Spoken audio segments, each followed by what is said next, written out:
All right, Bleu Davinci. How's it going, man? Glad to have you back. Glad to be back, bro. Man, that's what's up. All right, well, Hey, you can guess what I'm before drinking? we even Hey, get, you can guess what I'm drinking? I can't tell. It looked like a 40 That from here. Oh, would be like a 16, a, a, okay. a 20. All right, what up, though? Last time we talked, you were working on like a docu-series or a movie or A something, film. BMF? Hell yeah, Yeah. boy. Look, that shit, we signed it in the middle of that strike and got put on a back list, you know what I'm saying? Because it stopped everything that the company was doing for that long period of time. So when we came back to it, we was back here instead of being up here. So it's still there, but the actual documentary is done. So that Benny Boone produced. So it's a documentary, but it's not done. Actually, I'm lying. The documentary part is produced, but all the dramatization and cinematography is not produced. So once that get done, I'll send it to you so you can see it. I got a trailer of it, and I'll send it to you so you can see it. And it got a lot of the actual guys that was there documented on that one. That people that was in jail and shit like that people haven't seen heard from for real in all this time. Okay, that's what's up, man. I think you did a lot of the music stuff, the music side of things. So I think, your side of things would be a lot different and could give a different perspective to BMF for sure. Yeah. All right, well, we did an interview a couple years ago, our first interview, and we talked about Big Meech being a third-party cooperator. And when this happened, people absolutely hated you.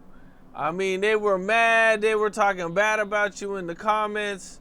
I mean, it was horrible, man. So how did you feel when everybody was riding with 50 Cent and believed him but not you when you told him years ago? I didn't feel no kind of way because I already know what's going on, bro. Like, everybody got a perspective, but I got to understand it. So for me, 50 was finding out something, you know what I'm saying, later. I always been ahead of the curve, bro. Ask anybody, they'll tell you. You know what I'm saying? I ain't no feeling ass nigga. Like, I don't be feeling about a bunch of shit. I don't feel no kind of way about what's going on with another nigga, period. I ain't feel no kind of way. It was a little, maybe I felt laughter or something, because I would laugh every time somebody would hit me and call me. I'd be like, bruh, why keep calling me, bro? Like, y'all niggas, hey, bro, you see what 50 said? Yeah, bro, that's dope. Like, you know what I'm saying? Like, it don't matter. It wasn't never about that. Who said what and all that. I don't give a fuck about that, bro.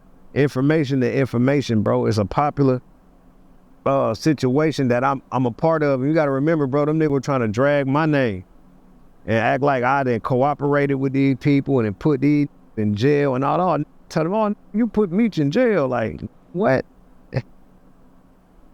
Hold on, bro. Let's first and foremost, let's figure out something. Let's get something straight. This was going on, bro. And that's just it. That's how I came.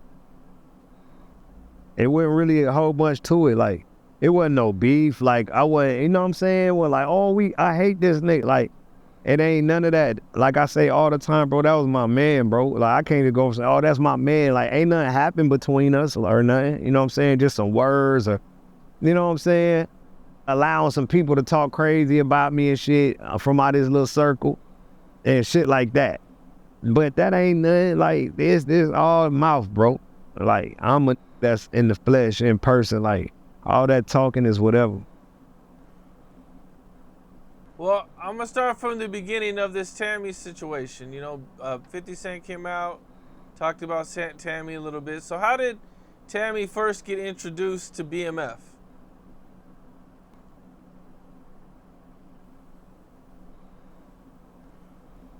Man, people be saying so much shit nowadays, bro. I ain't gonna lie. Damn near done confused me. Nah, I'm just bullshit. But for real, bro, people got so many renditions of what they think or what they think they know or what that happened. But let me just always start off by saying, from my understanding, okay? From my understanding, Tammy was never introduced to BMF, ever. I was messing with this girl, bro, when I was a kid. And when I was messing with this girl, she was older than me, so I didn't treat her like, none of the girls I messed with, I came and like introduced them to BMF. Like, yo, BMF, this is this person.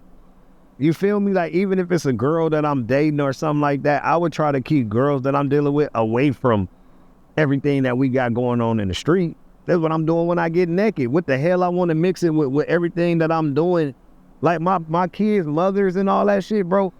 Of course, because they my kids' mothers. People know them and shit, but like, just don't know my baby mamas and shit. They might know their name or something like that, but they don't know these people like that. So I wasn't introducing them and just, she was with me and I was with the BMF and she was with us like another member doing this. Like, no, it was never nothing like that. So when you say introduce to BMF, you got to be specific when you say shit like that, because it'll give people the idea of she was around BMF, and she wasn't. She was around Bleu when Bleu would come home from the club or something, and we do what we do.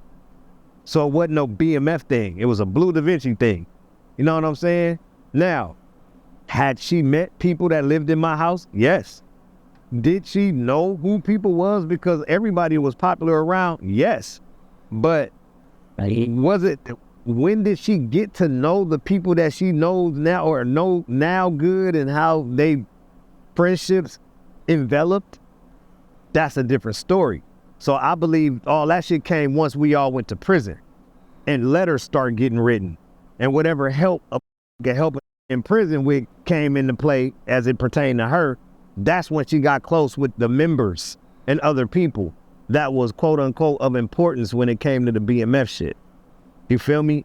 So it wasn't no thing from when we was on the street, as far as I'm concerned. So that's like my bitches with all my homeboys, man. No. You know what I'm saying? It wasn't no thing like that. So that means that now I don't know. So once I was in prison and everybody was gone wherever they was at, and letters is getting written from her house to this person's cell, and from this person's cell to this house, shit, I don't know what the going on or what happened, who got cool, how, when, where, I don't know.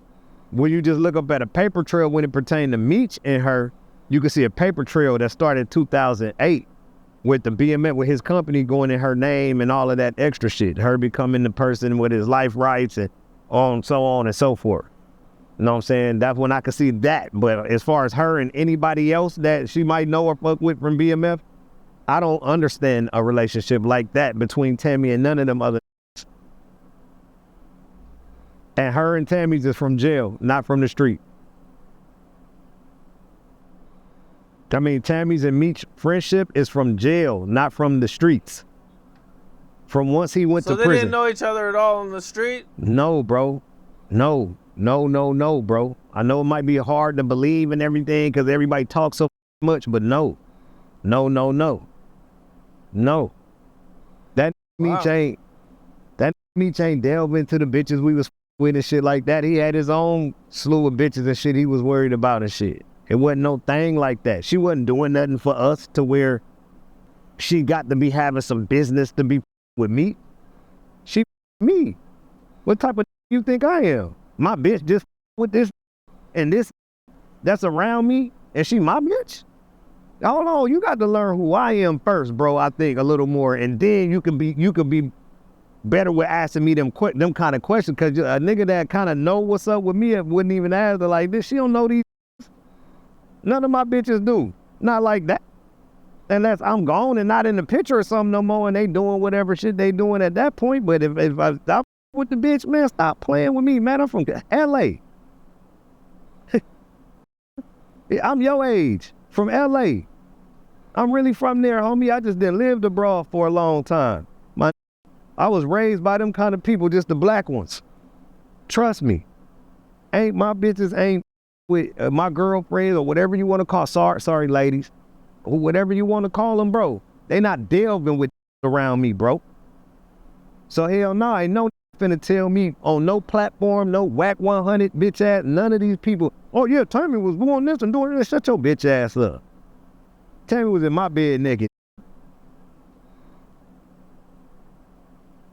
I keep telling, buying me Kawasaki 9,000 whatever motorcycle, bro, in 2003.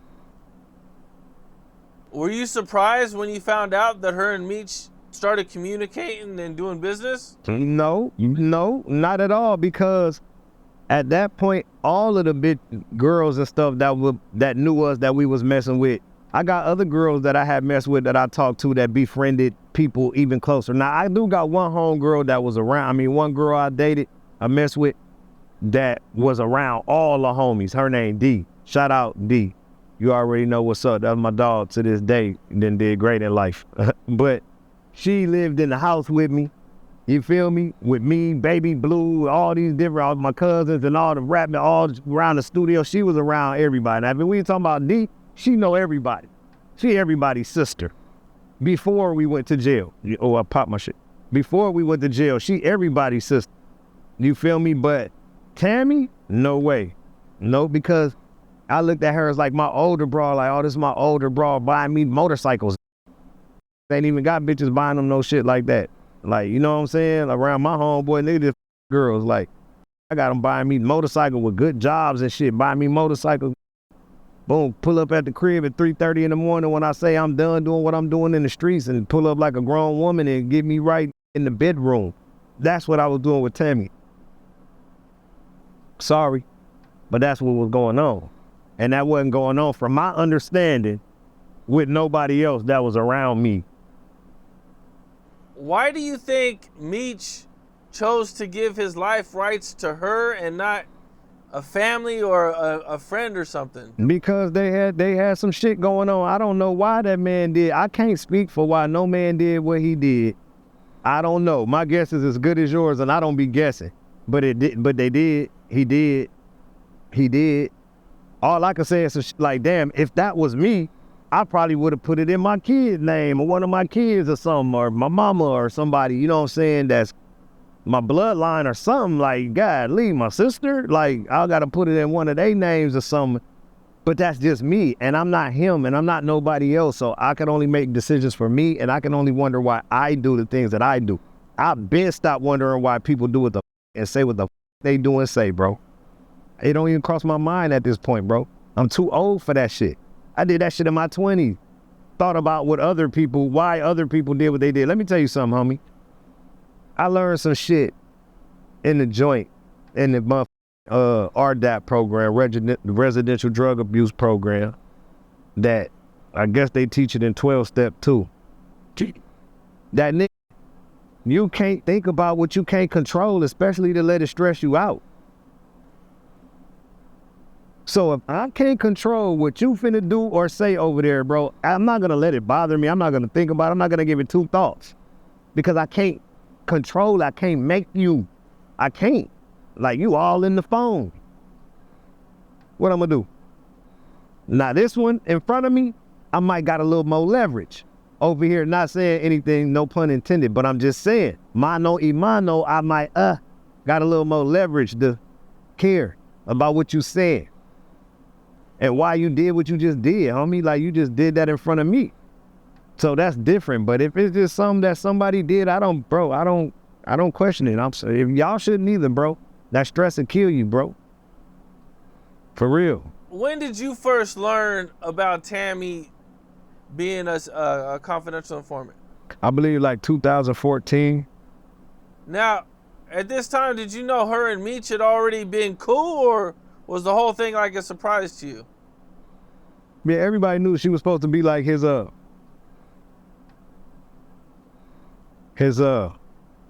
see, look, there was a lot of shit going on, bro.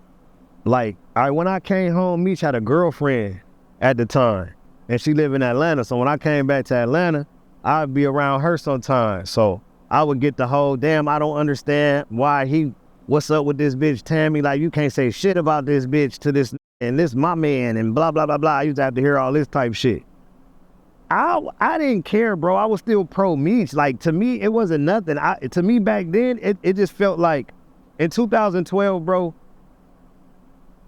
even when I was in jail and I heard that she had got the BMF shit in her name and it was on his behalf, I thought, let me go back to my thoughts. I thought, I know what I thought. I thought maybe they was in contact and I wasn't in contact with her. You know what I'm saying? I wouldn't see, because of me, I say it all the time.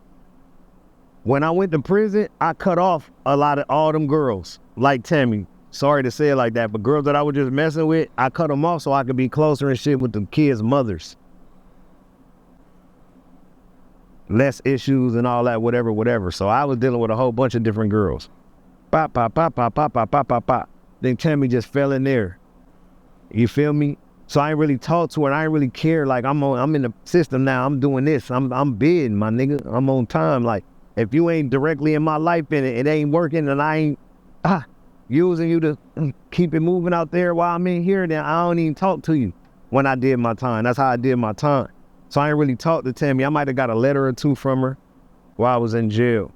But obviously her and Meech and them they got real tight. Like, I know D and J-Bo got real tight, like brother and sister visits. And, you know, I might have thought that they was boyfriend and girlfriend at a time. But then, so to me, nothing was weird. We're like, oh, that's what these girls do when we get locked up. They just try to show support to everybody. I'm just that just be kind of standoffish. Or I was at that point in time. You know what I'm saying? I ain't really want to talk. Like, and I'm naming girls that I dealt with personally. You know what I'm saying? So I just think that all that shit came about once he was in prison and they got her letters rolling or whatever. And it's just as hypothetically what I could just come up with. They got letters rolling and got cool and got visits rolling and start figuring out what they can do. Oh, get the business in your name. Or you gonna put BMF in your name. You gotta go get the movie deal. All right, well, I can do this. I know these people. We're gonna go talk to these people. I know these people that all that was going on and getting tight like family. That's why a girl couldn't say nothing about this bitch, because she was handling that business. But then that business turned into trying to get him out business too. So I don't know who struck that up. I don't know if he said, look, you could get me out. All we got to do is this. Or if she said, you need to get out and be doing this shit on your own. I know how you can get out. However it happened, it was just bad, bro. And it's up to you to make the movie about, like 50 Cent making a movie about to decide how it went. It's all part of that history. Don't none of that shit lie to all that shit on the flow. They ain't about Bleu. Oh, Bleu told. All right, drop the work. Oh, ain't no work. That's a mystery. That shit, that all that documents with this Meech's name in that paperwork is history. That's the difference. See, that's why it ain't no bunch of big interviews when they talking about Bleu told. But me and you can keep coming back for a triloquy. Because people want to know, they want to hear just that much more from a source that seems real. So much you hearing from you. We watching the shit that, no disrespect to 50, but we watching the shit that 50 putting out. Who telling them this story? Who giving it to him? I know who gave Roland gave him the early shit, but I'm talking about all this shit. Who's giving them this? That's what I want to know. You mean the Atlanta BMF? Yeah, like all of what's going on now in this fourth season and whatever's to come. I want to know who's the narrator, like who's giving them the information to dramatize. Or because it's what it looked like to me at this point, it's 100% gone. It's 100% dramatization. Right, because I seen they're bringing Lamar back and the other dude that meets. But that's cool. Like I said, it's up for you to tell your story, bro. I wanted you to say that because it's up for you to tell your story, and you to tell your story. No, about that. I hear you, man. People got people got their little times that they was around us. They got their stories. Oh man, I remember one night boy, I was with them boys over here and we did this and did that. That's your part of BMF. Everybody got what they got from BMF. Fifth wasn't with us when we was out there moving. I was at that crib and everything with Spider and shit. He had a big ass event. He parked my Maybach in front of his door. Rest in peace, Prodigy. He moved Prodigy Porsche 911 and put my white Maybach in front of the door because it was parked in a dusty lot up there to the right. He was like, no, you got the white man, put it right here. Oh, yo, that shit cold, put it right here. All that, but he wasn't with us, boy. He was smart. He like, them going to jail. No, we don't want to sign nobody, nothing. How long they gonna be here? I got about 3 carloads of over there at 50 crib. We had a good time though. We had a nice time over there at 50 crib. How did you find out she was an informant? How I found out, Cuffy daughter, Tamara hit me on Instagram and was like, Uncle Meech a rat. And that's how it all started. And I was like, whoa, you can't say that. I'm like, you gotta have some paperwork to be supporting shit like that. And then she just, went on to start to like, all right, I'm gonna send you some stuff. And then she sent it, start sending it. And that was it. Damn, I done lost the blunt anyway. Oh, no, I did. And that's how it started, bro. And then one time she called me back probably a few months later. No, this is how the day I found out. She called me and was like, she called my phone and was like, do you know somebody named Tammy Cowins? And I was like, so that fucked me up when she just said the name. I'm like, yeah. Why you say that? She like, oh, because that's the informant on my daddy case. I'm like, what? She was like, yep, somebody named Tammy Cowins. And then boom. From there, that's when I knew that Tammy, that's the first time that I heard that Tammy was an informant. But I still didn't have the paperwork on it. I didn't see where they put Tammy on the stand and I could see that she was an informant until that motion came out, that 35-page motion came out that summarizes everything that happened. That's when I first saw it from no, it ain't. No, I saw it on I'm lying. I seen it in 2014. The first time when she sent me the first paperwork, it's in there. Yeah, the first paperwork in 2014 I got, it's in there, but it just was looking like Tammy set Meech up. So then we ain't know shit, like we ain't know what's going on, and then Meech was in the hole, wasn't nobody talking to him. He was in the hole forever, but so couldn't nobody talk to him for so long. And then I started talking to him again, and by that time, fucker wasn't even really talking about that shit no more because he didn't get arrested. And he was on the indictment. So at the beginning, Meech was on the indictment, bro. He was a part of it. Like the first paperwork, he was a part of it. He was named a co-conspirator. But he didn't get arrested and then so much time had passed. I don't know, bro. I just probably went on with my life and wasn't even thinking about that shit. I'm telling y'all, I don't be giving too much thought after a while, bro, about other people's shit. Like, for real, because especially it was looking like she was trying to set him up. It wasn't showing like he did it. So we was all like, bro, that bitch. In the circle, we like, bro, that bitch. And then Cuff was just like, bro, he wouldn't write a letter or come to court or something and say something on Cuff's behalf or some court say he can't do it or some shit. I'm like, well, I don't understand none of that shit. And then that paperwork hit and it told a whole story, bro, and it plugged so many gaps in, you know what I'm saying? And that's why I followed that from what I knew from what they just kept releasing. And then all the way at the end, bro, like once they released Big Dog, they had to redo his pre-sentence report because they changed his time. Okay, so when you first go to prison, they do a pre-sentence investigation and then you get a report. So that's what people be going to the yard with. Oh, look, this is my work. This is my paperwork. Well, it show you. If you got down, it show you what you did. You know what I'm saying? You'll be able to hit the yard with that clean PSR. Now, that PSR that dude had was clean for a long time while he was in prison until I guess a few years until whenever it wasn't no more. a lot of years, for real, the PSR was clean because it wasn't nothing to change it. Now, it showed up on there, the downward departure 5K1. It showed up on the PSR, and the only way that you could see it is because they redid the PSR when they did let him out, because they gave him time off.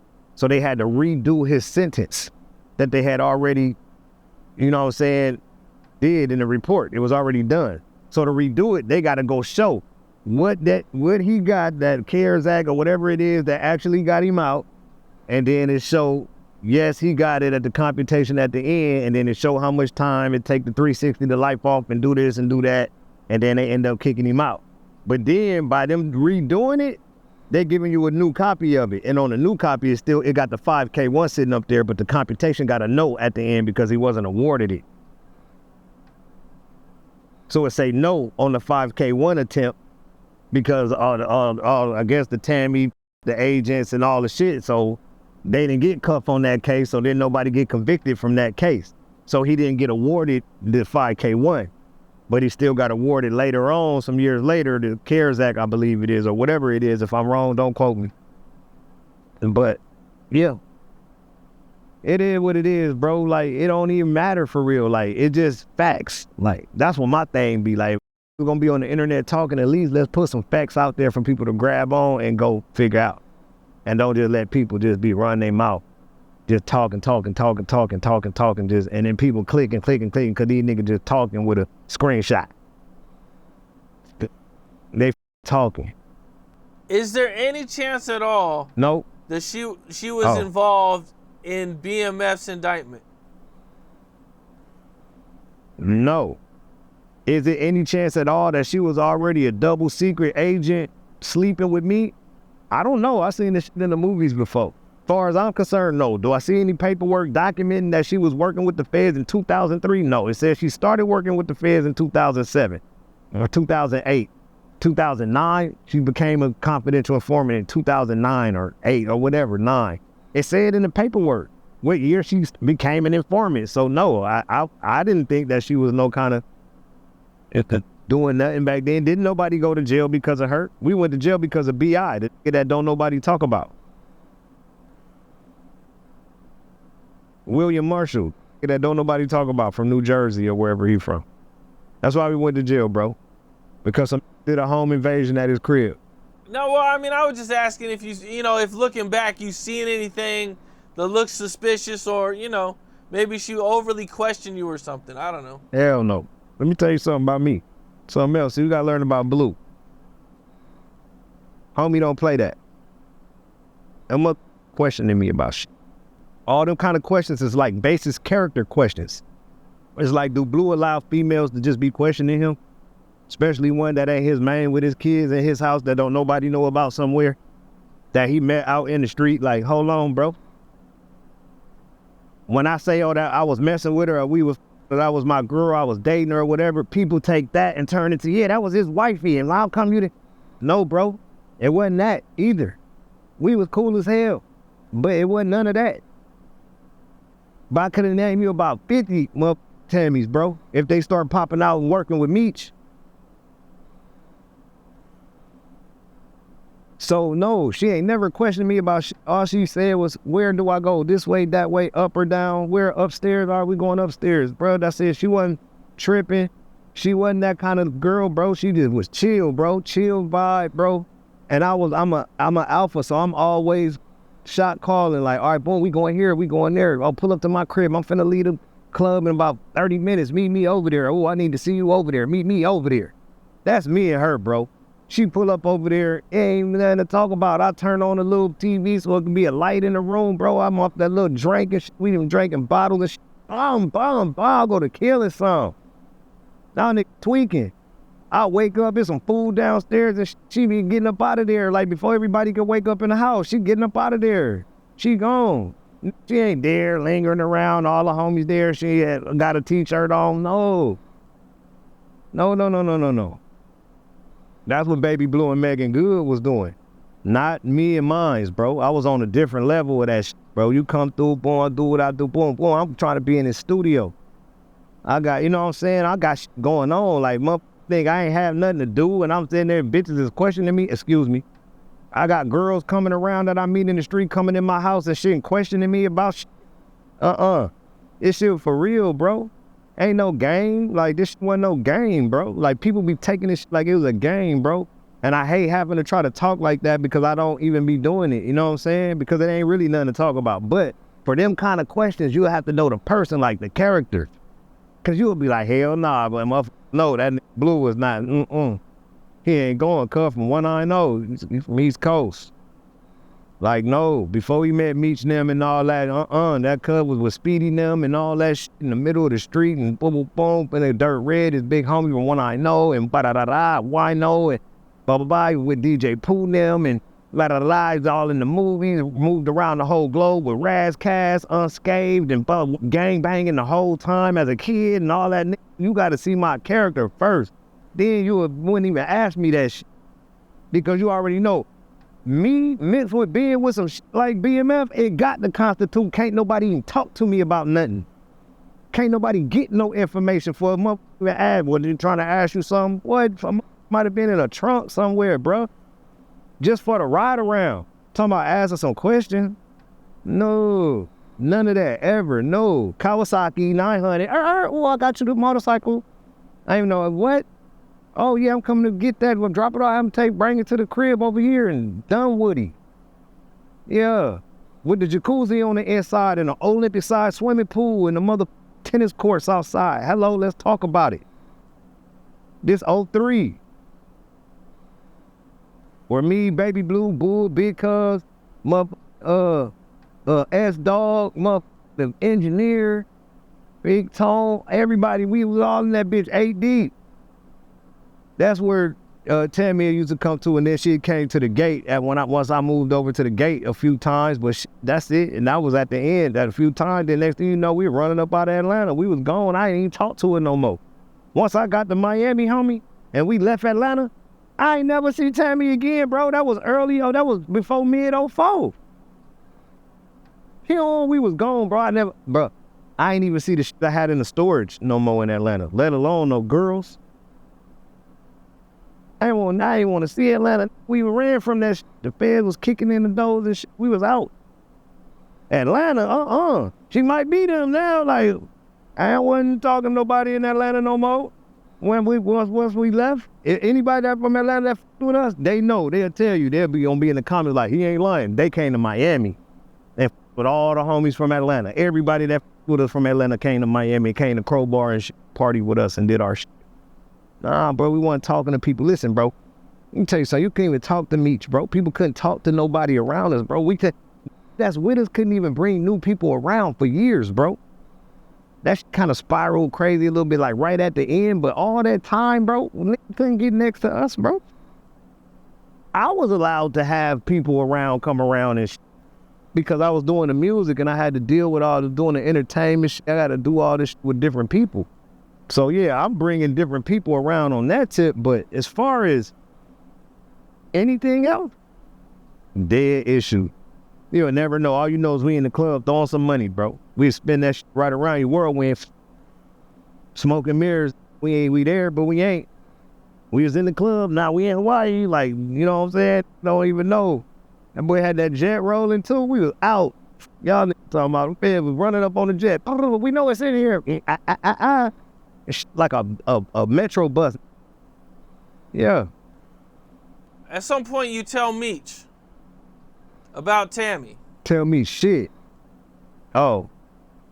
Yeah, 2017, I was already living here in Miami. In 2017, I was on the phone with a regular conversation, like no problem, no beef. I wasn't a rat. None of that's going on. It's 2017.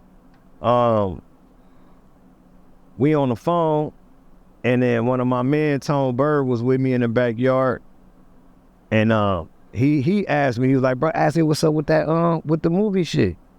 And so I asked, I was like, yeah, what's up with this TV show shit? And he was like, oh man, this before the deal was all the way done.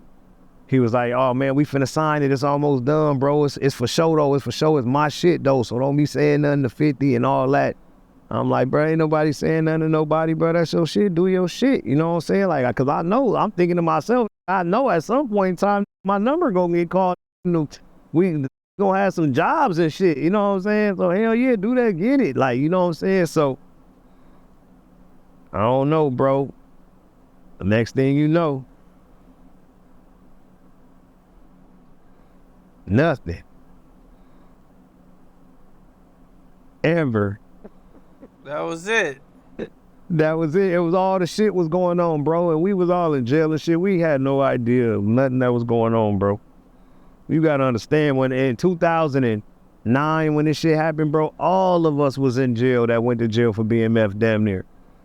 Damn near, except for them that told, for real, them that told, they had got right out. Like William Marshall, B.I., bunch of them, they had got out early.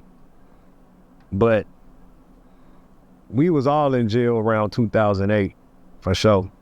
I think I heard you say that Meech tried to put the Tammy blame on you. He tried to tell that's what Cuff told me, though. That's what Cuff told me. Cuff told me that Meech told him that I was working with them people with Tammy, and that he ain't really know her, and I put her with him to do his fan club, is how he met her.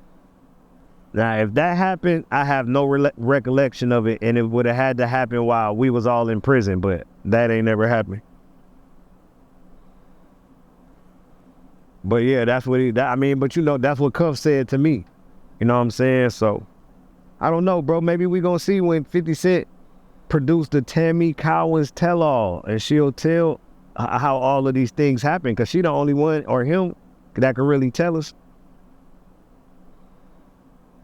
And they ain't saying shit to nobody.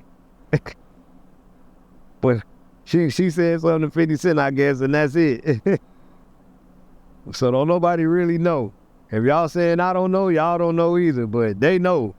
But they ain't talking to nobody, so I don't know. What we gonna come up with, y'all? What we gonna come up with, world? Hey, for real, bro, I be so content living life, just chilling, bro. I'll be chilling, bro. I don't even be, this the first time I done talked about any of this shit, bro, in forever. I don't, the people I talk to and the company I keep and shit like that, bro, they ain't even know none of this. We don't have these kind of conversations, bro. Straight up. Like when the shit first was happening, or when he first got out, or when I first did the first interview, and like, oh, maybe, yeah, I'm talking to people, but the people I deal with and talk to, bro, ain't, bruh, I know niggas that be over there at that nigga house, bro, that I would talk to if I see him somewhere, because, like, what I'm gonna do? Not like everybody that go deal with him for whatever reason that they got? Because I don't know. You know, so I don't have no problem. Like, I'm not gonna go do nothing to him about what he did. I'll tell you that now. So y'all can scratch that off your bucket list if you're thinking that. I don't care about none of that shit, bro. That's that man shit and Cuff shit and all them people shit. It ain't got nothing to do with me for real, but I knew. What the f? Like, you know what I'm saying? So that's why I don't be spending a whole lot of time thinking about that shit. Ain't nothing I can do to control it, make it better, change it. Like, so what the f? This the most talking we gonna get out of Bleu Davinci about this shit, so the people can get, you know what I'm saying, just a perspective from me. What year did you guys go to Miami? 2004. We moved down here, so 2004 and all of 2005 until 2004 until damn near all of 2005. I was in Miami the whole time. And then October 2005, when they picked Meech up, I left Miami and went up to New York so I could hurry up and rush and go get a record deal and shit. Like, it was already too late. Everything was already over, but I still had to try to make a valiant effort to try, you know what I'm saying? I'm the legal. So they ain't locked me up. Remember, I was still on the street. They hadn't told on me yet, I guess. So they had no indictment for me when they had everybody, all them people indictment. You know what I'm saying? It was some backdated statements and some extra came back like, oh yeah, I seen Bleu doing this and Bleu doing that. So did one of them, and then they came back a year later and got me. So got to know like how Bleu told on them, and they was in jail and Bleu wasn't. Bleu didn't even get locked up. None of my homeboys from LA got locked up. In the streets gonna tell you like, yeah, nah, Bleu and them was, we see what's on TV, but Bleu and them, when they were, all right. Play with that shit if you want. Nigga know what we did. We cripped and blood walked and GD stomped and everything that was a part of us that was with. And we had everything with us, bro. Starting at the top with the Mexicans. All the way on down to whatever you can name, bro. That shit was like a revolution. They had to dismantle that shit. Them folks was like, oh, hell no. This Bleu talking about we finna be positive.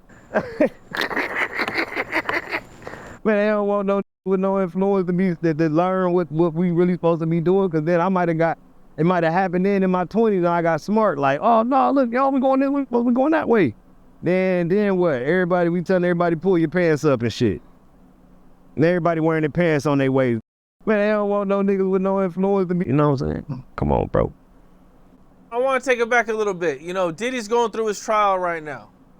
You know, he's looking at a possible life sentence. And I know that you guys were cool with Diddy and... Nah, Meech and T was cool with Diddy, bro. Nigga, I went to Diddy house one day with London on the track, because London was supposed to be producing some record or something. Diddy didn't know me, for real. Like, he treated me like a nigga he first met for the first time that day. Then. You know what I'm saying? So, like, that's Meech that had that relationship with Diddy, not me. I had a relationship with, like, Fabulous, Jadakiss, you know what I'm saying? Busta Rhymes. I'll name a bunch of people, but Diddy wasn't one of them. And not because he going through his shit. I would say this shit all the time. I ain't going on them cruises with Diddy and all that shit that they was doing. That was for the ballers. That was for the bosses.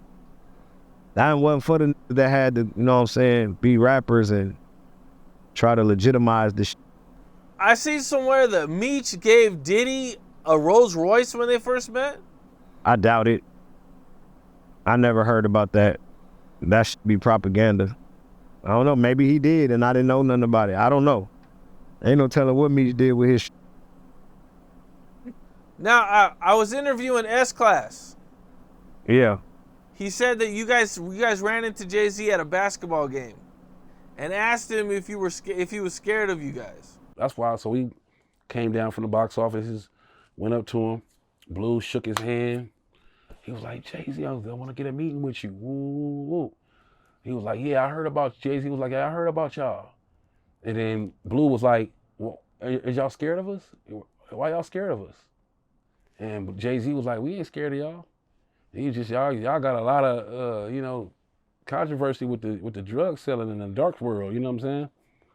And I remember telling him, Bleu, that, you know what I'm saying? And Bleu was like, but he still was like, I'll take a meeting with y'all, you know? So it never happened, you feel me? But yeah, that was my first time meeting Jay-Z, man. Like, I don't know, probably did. I parked in that Jay-Z parking spot at Def Jam in my Maybach. And I had the 57, he had a 62. But he wasn't there, or his car wasn't there, and I parked in his spot. I guess if the people told on me. I didn't know it was the fucking parking space was open right there in the front. I just parked and went upstairs. And everybody came. I was in Jay Brown's office. Everybody was like, hey, man, you parked in Jay's spot.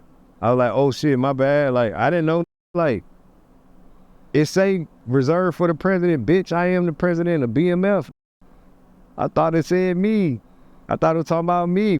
Y'all talking about, y'all know who pulled up to this bitch? Tell Jay it's me. He should let me stay until I get done. His car ain't even there.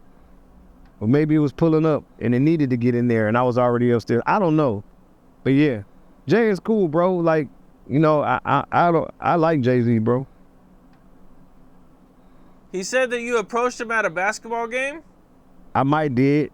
I don't remember. I don't remember doing that.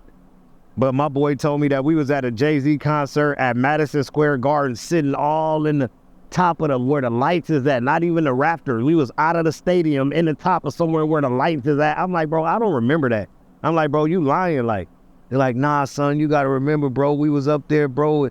It was me, you, and such and such Fab was with him, but we broke off and we didn't climb all the way. Remember, bro, I'm like, hell no, I don't remember being doing that. I remember going to a summer jam or something and seeing Jay-Z there, but I don't remember being in the lights, bro. Like, what the niggas be telling me about some shit all the time I don't be remembering. So I can't say no, but I don't remember. But it sound like me, I will walk up to anybody and say something. Like, if I got something to say or ask somebody, like, I'm real upfront and personal like that. Like, I'll ask if it's on my heart to say something or something, then I'm gonna say something, ask a question. Or, I mean, he didn't say we was trying to harm Jay-Z or nothing like that, because then I would be like, no, because I would remember some shit like that. He said I asked him what? Asked him if he was scared of you guys. Like, if I ever did that, bro, I had to been a kid. Like, I had to be like 20 or 21 or something. Like, come on, bro. Like, who the f walks up to somebody? Nah, I don't even S-dog. I think this is also under the context of, you know, he was also saying that Jay-Z and other execs was like warning Jeezy to stay away from you guys. I mean, I believe it was a plethora of people warning Jeezy to stay away from us, but that would have been before he signed the Def Jam and was around Jay-Z and all of them people. By the time he was around Jay-Z and them, he been wasn't with us already. So he stopped fucking with us after Wolf got killed, nigga. He wasn't even signed to Def Jam yet. He was just finna get signed to him. And that's when he stopped with us. Even though seen us at a couple video shoots or something, that was the overlay for the underplay.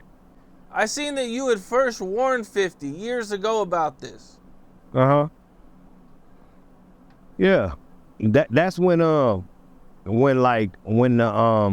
TV show first aired and they were like running around doing the campaigns of parties and release parties, and it was this big, you know, presence of BMF, quote unquote BMF, out in the urban culture. Like, it was back, like it was popping and all of this shit. But, you know,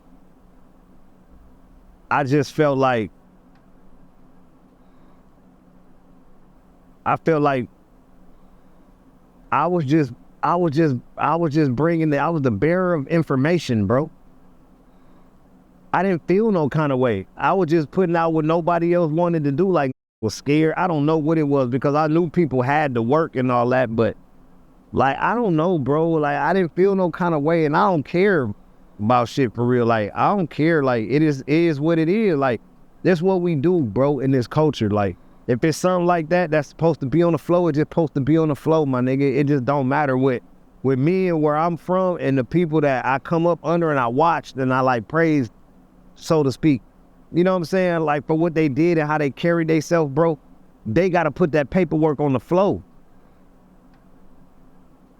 And in this situation, it's just a mass situation. So what I had to do was something different. And then I didn't have the celebrity notoriety to say something and then like 2 million people just jump up and say, yo, this Bleu said this. You know what I'm saying? So I had to go. And then I'm stubborn too, so I wasn't going to Breakfast Club, and I went to them before and said some shit. It was like they wasn't with me, they was against me type shit. So it was like, you know what I'm saying? All these big, I wanted to go to that was just big enough so I could be respected. People would listen to me, it'd be the right audience coming to listen and take the information away from it. Before I'm at, we could name a slew of other places, you know what I'm saying, and putting the information over. I told you that from the beginning. I didn't want to go with one of the biggest. I could have hired a publicist, bro, and damn near booked anywhere, I'm pretty sure, to do an interview. You know what I'm saying? Especially at that point, I gave the information. I didn't even charge. I charged for all the interviews, bro. So I said, look, this got to be on the flow. Too many is hitting me personally, like, bro, so what's up with this? Hold on, bro, why everybody acting like they don't got the same internet I got? All right, this. Where this at? You listen. You bomb, you just fold that paperwork over, bro. Let that shit speak for itself. Let people see, everybody start arguing over the paperwork. They wasn't talking about me no more. I got shifted out of the equation. I'm telling you, I was just a bearer of information, bro. Everybody's arguing about paperwork and what Cuff said and what Cuff did and what's in the paperwork, what's not in the paperwork, what might be in the paperwork, what she might have did. None of that shit got nothing to do with me, bro. None of that shit. I was just a bearer of information, bro. They stoned me and shit. Bow. Oh, nigga, why you tell us that? Fuck. Like, it was one of them kind of things with me. I think, you know what I'm saying? But shit, it is what it is, and how it is kind of fucked up. You feel me? Were you surprised when 50 finally came out with this? No. See, bro, I released the information not in hopes of going viral and being famous again or famous at all. No, bro, I'm cut from this shit, bro. That was just where I know that niggas is going.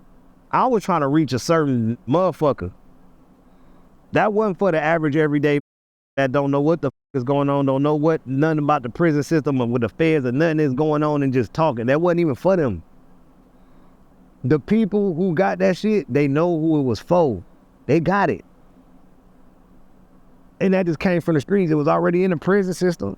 It just came from the street and nobody want to release it and nobody put it out. Everybody act like they never seen it. What? Oh, everybody did. For a while, I didn't want to mention shit to nobody because I'm like, nigga, everybody acting like don't nobody see this? Oh, hell no. Like, I don't know what's going on. I got to watch everybody. Now, I don't know what the on.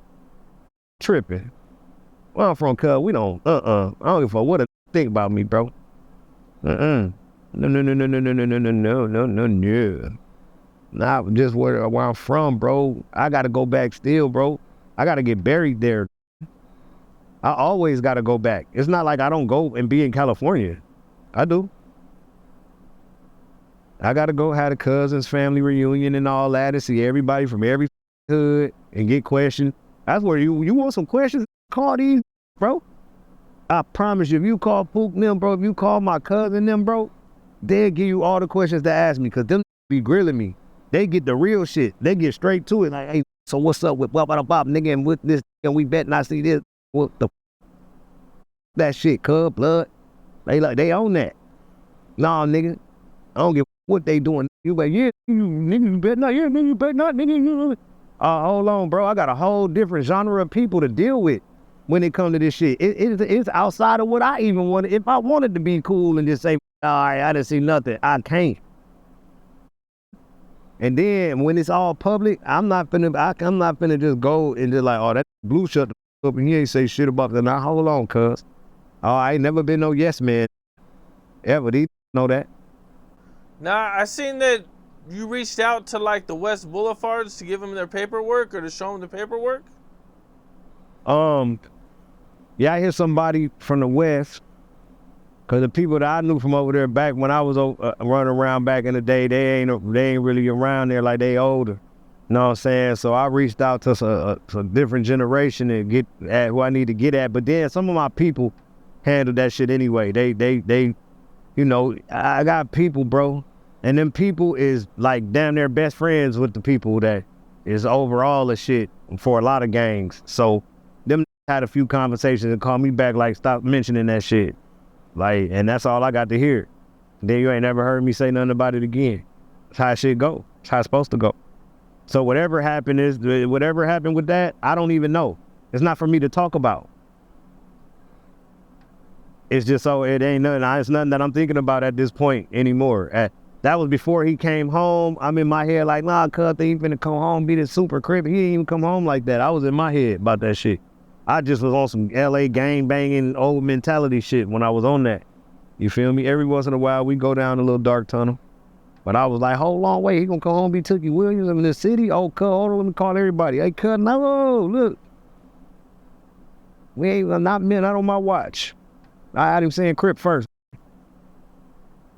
Hello. So, You had him saying Crip first. Is that, so you're originally who he got it from? I mean, as far as like Crippin, yeah, like just being a Crip, not being from no neighborhood, just saying cuz he with 4-5 different Crips. We outside every night. We gangbanging. See, people that watch gonna know what I'm talking about. Crips and Bloods and even Mexicans and all the gang members got a swag, bro, out of this world. You can't copy it. Well, you can if you're around it long enough. You can copy it. But, you know, it's to be, I don't know, bro. It's just a swag, bro. And cuz with it. You know what I'm saying? That's where that Crippin came from. It didn't come from being in a neighborhood, representing the neighborhood, fighting for the hood, writing on the wall, shooting other people. That ain't what I'm saying where his Crippin came from. It just was like a representation type thing. He already had money and all that shit. He ain't had to go fight nobody in no neighborhood. He a boss in what he do. Know what I'm saying? But he around from Compton, Carson, LA, Watts, all these different gang members we got around him. It's just influential, homie. And then I was living with him day in, day out. I lived, me, Wayne, Baby J, and Meech lived in the house together, bro. So day in, day out, he watching me walk up to the refrigerator like, what's his name from Minister Society or something? I don't know who I thought I was back then. I'm fresh out the gravel. You feel me? I was 18, 19 years old when I met Cuz. I still was on that. Like, I got the strap on me. I'm still shaking and baking outside. Then I was a kid, you know what I'm saying? So, you know, I'm around him, Cuz, what up, nigga? I'm Easty back then, bro. I didn't level my shit all the way up at 47, you know what I'm saying? But back then, cuz, it was fun to be around some Crips or Bloods or whatever, cause we sprucey as homie from LA, you know it. These from LA just got something about them, like, even from back at Easy E, all of, bro, like, niggas just got something about them, bro, that people love and they attracted to, bro. And that's what Meech was attracted to about that Crippin. It wasn't about, oh, nigga, I'm finna be representative over here from this hood. He was saying Crip for 2-3 years, saying, cuz, he was a Crip. You couldn't light it, bro. I couldn't use this in his house, bro. Swear. Okay. If I try to like me, and I'm a Crip, I've been a Crip since I was 14, 13 years old. This tell me, you already know better. You can't look, you like, no, that, man, give me this shit. She throwing the trash. Red plastic cup, get that out of here. White styrofoam.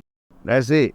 He was Crippin like that. Like, I never even cripped that hard, I don't think, bro, to where I just didn't wear no red. I came through a no red phase, but like, you feel me? Like, no, I wouldn't light my blunt. No lighter around but a red one, I'm just not gonna get high. Nah, hell nah. I ain't never, sorry y'all. I ain't never went that far, gang. I ain't never went that far with it. Now, you know, one thing I see a lot on the internet is a lot of people say that there's no way Meech could have snitched because he did all that time. What's your thoughts on that? Well, that's bullshit. He did all that time because the feds, he would have been out a lot earlier, but he still did a lot of time because that investigation lasted for years, bro. And that just be talking. They don't know what they talking about. If you look at the investigation that went on, look, it went on from like 2009 or 2010 to 2017 or something. Like 7 years, bro. 6 or 7 years. Like, so you got to think, if he went to jail in 05, they start working in 010 on that case, in 2010 on that case. They closing the case up in 2017 to get ready to go to trial or court or whatever. They issue out their indictments or whatever. Pick up who they got to pick up or do whatever. Right? Issue out the warrants or whatever. That's 10 years that he was still in jail before they would even get to court for him to even be able to get out if the bitch didn't, the agents and all that and everything went the right way. That's how they set it up to go. Right? That would have been 10 extra years he did besides the few that he did before it started. He went to jail 05, 4 years?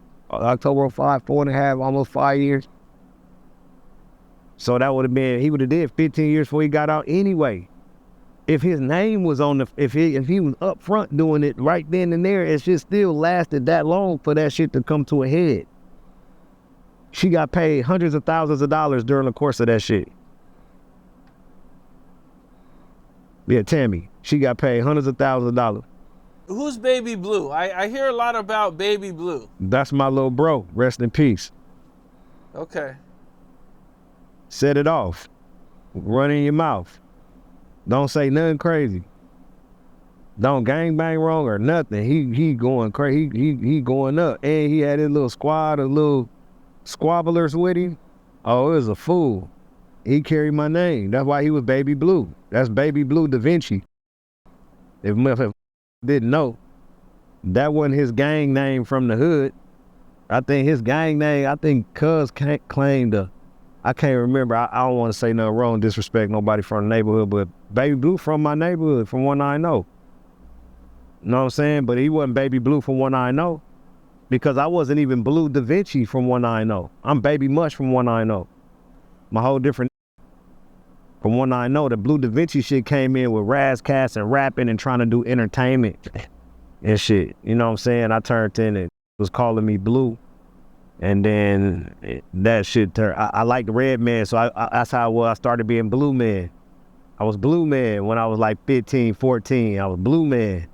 Yeah, y'all talking about. And then that shit ended up turning into Bleu Davinci somewhere along the line with Outkast. Yep. Uh-huh. Okay.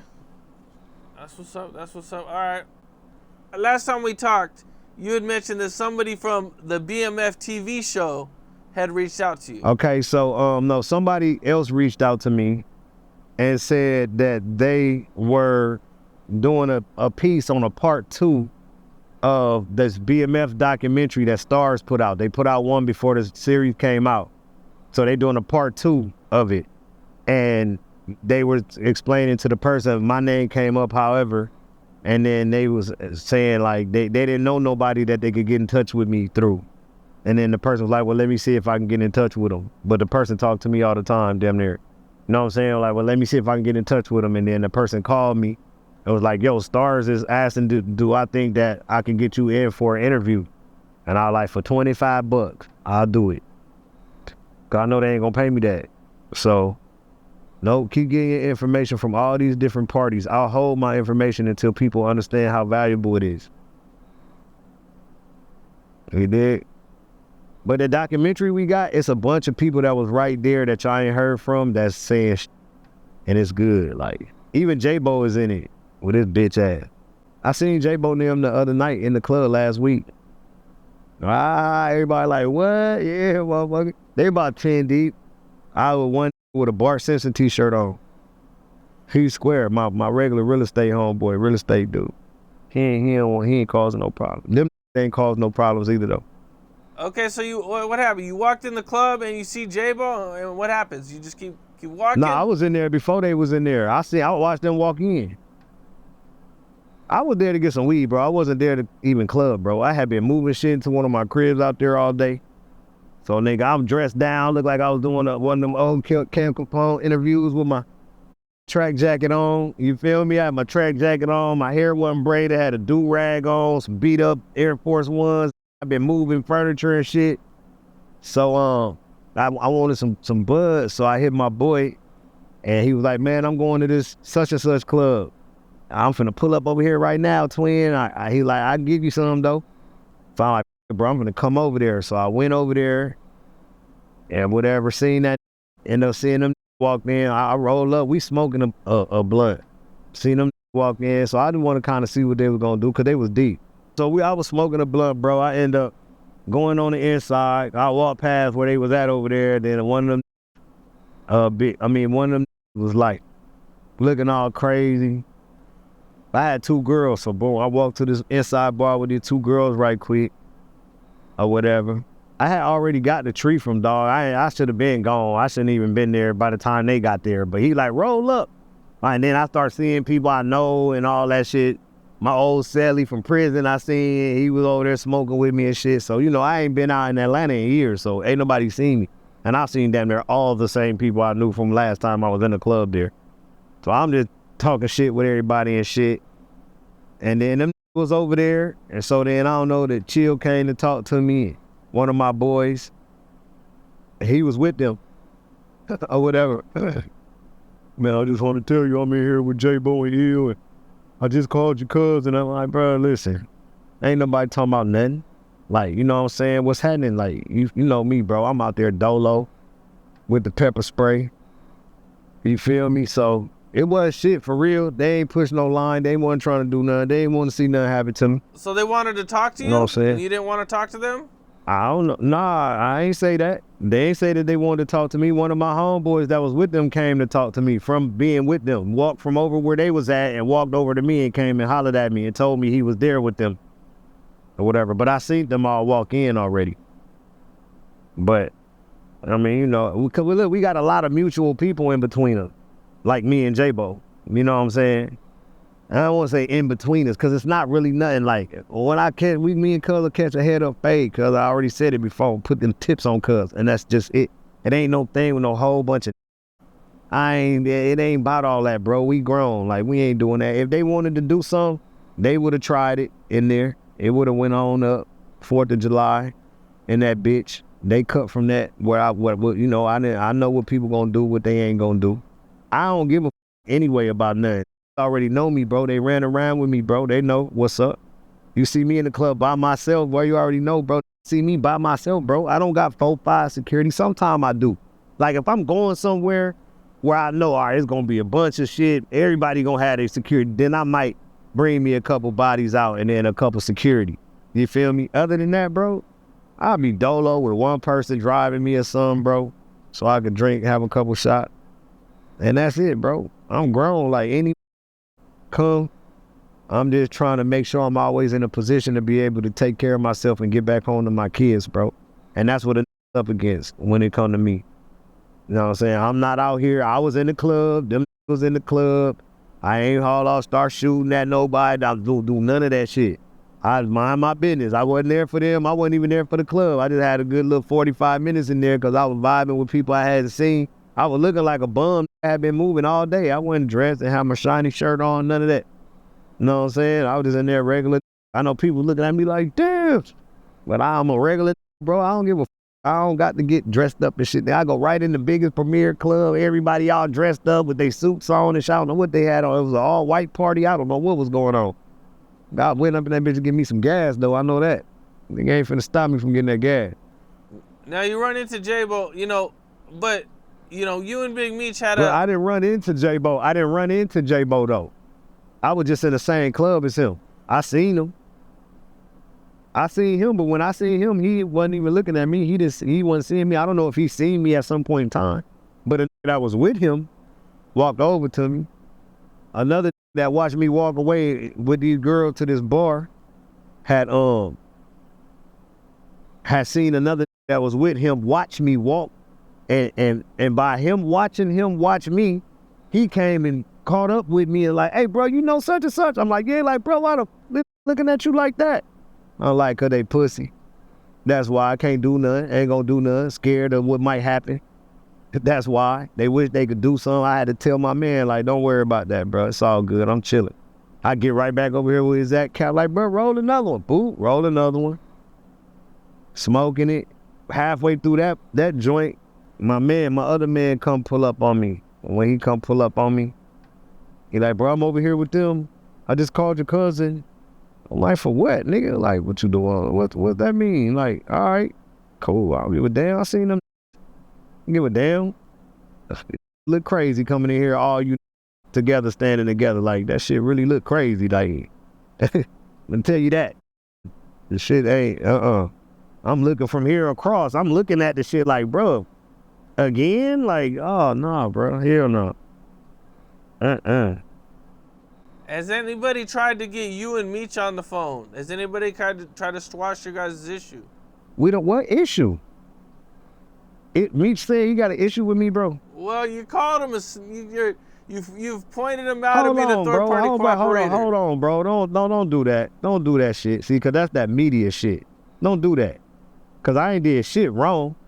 I ain't told on them. All I did was put out paperwork to the social media world that ain't listening to nobody, and it's paperwork that come from the federal government. What the I get a beef from? Or mad at me because I put out the paperwork that the government typed up?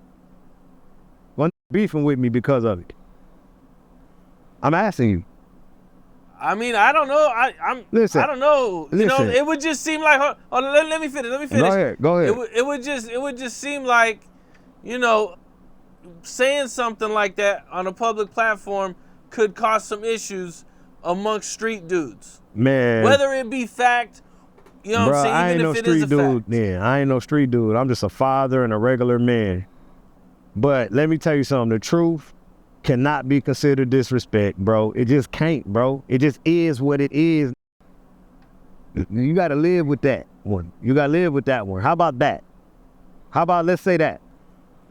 Man, ain't it crazy that you just got to live with it now? That should be the question. And then we delve into that. Because no, I don't feel like it's no beef or nothing, because if I feel, bro, we live in the same city, that's right over here in the little Porsche tower or whatever. I know where he at. I'm sure he probably know where I be around.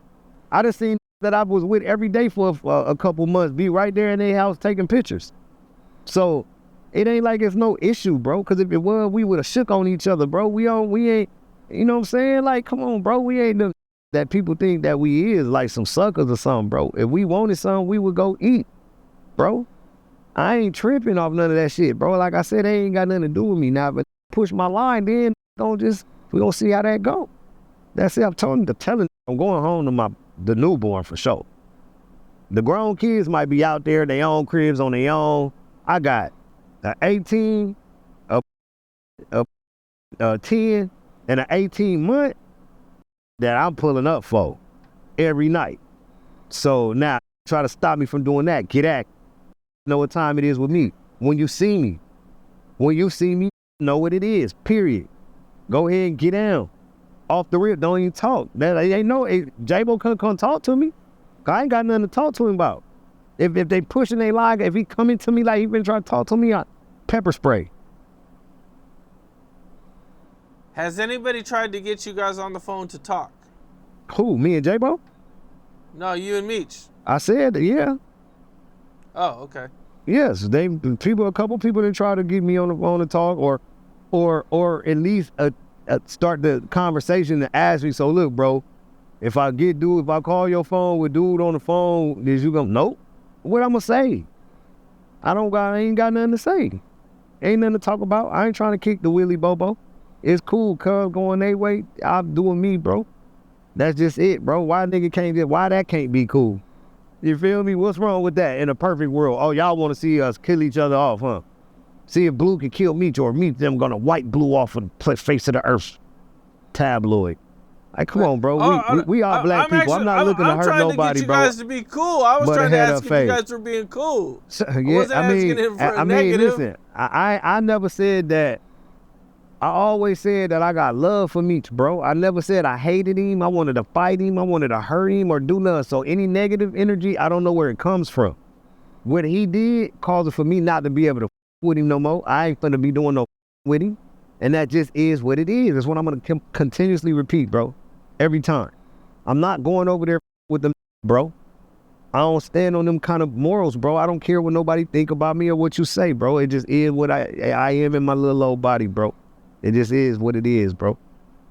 It don't mean, just because I don't with some people don't mean that I want to cause them harm. It don't mean that I don't like them as a person, or like everything that did is just banished because that worked with the government and did this and did that. No, that called me not to with him ever again. But I fucked with him for this and this and that. I had love for him for showing me love. I had love for him for showing my mans them love, and making sure everybody got to the bag. They made sure that he was still alive too. So everybody was scratching each other back. Everybody was good, bro. Like, I love that. I never had no problem with that. But guess what, homie? I don't feel threatened or anything, and I hope he don't either. He know I ain't, but no good and damn well I ain't on the hunt or no, I ain't doing none of that, bro. I'm outside. I be around where I need to be. If a see me and push my line and feel like it's like that, then he know what's up with that side of me too. He know how I'm gonna react, bro, to any one of those situations, bro. Alone or with 20, I'm gonna react the same way, bro. It's not gonna give a about nothing at that point. I'm gonna make it home, bro. I'm gonna stop everything to make it home, bro. Everything must stop in front of me until I get home, bro. Period. That's just how I live my life. And it ain't even about me, bro. It's just me bro, let me tell you something, nigga. I live in Miami, homie. Right? So sometimes I don't live in a part of Miami where I gotta be like this and shit, but I be in parts of Miami where I'm more worried about them thinking if Meech is trying to get me or something, or do I got a beef with him, bro? I'm more worried about trying to go get some gas somewhere off 95, homie, where the real is at. You feel me? That's where my brain be. I'm in a Lambo. I should have got this shit on the beach. I gotta get off on motherfucker 79 or something and get some gas right quick, homie. That's the type of shit that I be thinking about. Like, bro, I hope these are straight that's back over here on the side of this. I'm going home to my daughter. That's where my mind be in real time. I don't got time to sit around and ponder. I wonder if Meech doesn't like me and if they're beefing with me. And I wonder who's all with him and if they're, I wonder if I'm not a wanderer, bro. I'm just in the moment. I'm in the moment. I've heard of that club before. I heard J-Bo, a bunch of people saying, oh, we always see J-Bo in that club. Whiskey, the same club I went to. I thought about it when I went. I probably see them in here. I didn't think twice about it like, oh, shit. Everywhere I go, I'm going to be straight. So it don't matter. Wherever I'm going, I'm going to be good. I'm going to be on anyway. So that don't matter. I don't give a where I'm going. I didn't even think about it like that. Like, is they going to be there? None of that until they walk through the door. I'm like, oh, shit. The niggas do be here every week. And they deep and shit. They walk to their section. I'm looking like, well, this shit look crazy. Look at these. But I'm in there. Everybody in the club know I'm in there. Still me. I ain't somebody that walk in the club in Atlanta and then don't nobody know that it's me in there. Like, come on, bro. You feel me? Soon as they hit the door, wall to wall, Bleu in here, everybody told them. I know it. I know how the city work. I know how the city move. Yeah. But it ain't nothing, bro. There was no problem. Brothers was moving forward, man. They was doing their thing, promoting what they handled. I was coming to go give me a little tea bags, man, so I could go home. My back was starting to hurt from lifting the washer and dryer and damn near dropping it down the little 3 stairs and shit. I had a little trying day, bro. You know what I'm saying? I was on grown man time. I wasn't thinking about getting into it with no or didn't feel like fighting J-Bo. For real. Now, if he would have pushed my line, I would have gave him more than a fight. But, you know what I'm saying? I ain't feel like it anyway. I was just chilling. But it wasn't nothing. It wasn't like they came in there like, oh, there go Bleu, get him. And it, you know what I'm saying? The crowd was moving and it wasn't none of that. No shit like that. They didn't even speak to me. They didn't say nothing to me. My homeboy came and talked to me. That was with them. That's it, bro. So we ain't gonna let no shit turn into no whole big old crazy. Bleu Davinci was in the J-Bo. See J-Bo face to face. You gonna have the thumbnail with the shit look like a fight, a title fight with my face and J-Bo face next to each other looking mean and shit. Like, come on, y'all, cut that shit up. Now, I had seen that you guys had ran into Suge Knight and Death Row at one point. I fuck with Suge. To this day. I fuck with Suge. Right, but a bunch of people I fuck with that I fuck with don't fuck with Suge. But guess what? Suge don't do me like 50 Cent did Meech. He don't say to me, oh, you still talk to such and such, that this nigga, this, that. He don't do that to me, bro. We just have regular grown man conversations, bro. Real positive conversations, bro. And I know I talk to some people, or not talk to, but I know I with a couple people that he don't with. And that's how grown men should be, bro. That's them business. I've been knowing this man since I was 14 years old. So I'm supposed to quit because I got cool with Suge and don't know no more or something? But bro, I live in a real world, bro, a real life, bro. That ain't real life. It ain't like this gang banging or something and I killed my little homie and blah, blah, blah, and there's some hood back and forth with frivolous beef or some shit. Like, come on, bro. Be serious, bro. So I interviewed S-Class, and he told me about a time when BMF had ran into a Death Row, and Suge was there, and things almost went left.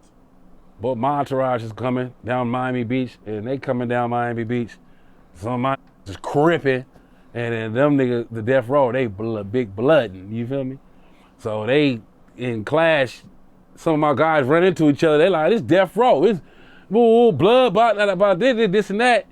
My nigga like, it's Crip. This East Coast Crip. You feel me? So these about to go, like, it's about to square off. It's like, nigga, what's that? It's getting to that level, right? I'm in the back, I'm walking.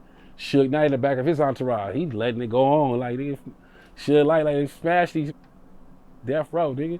Smash these, whatever. That's his attitude.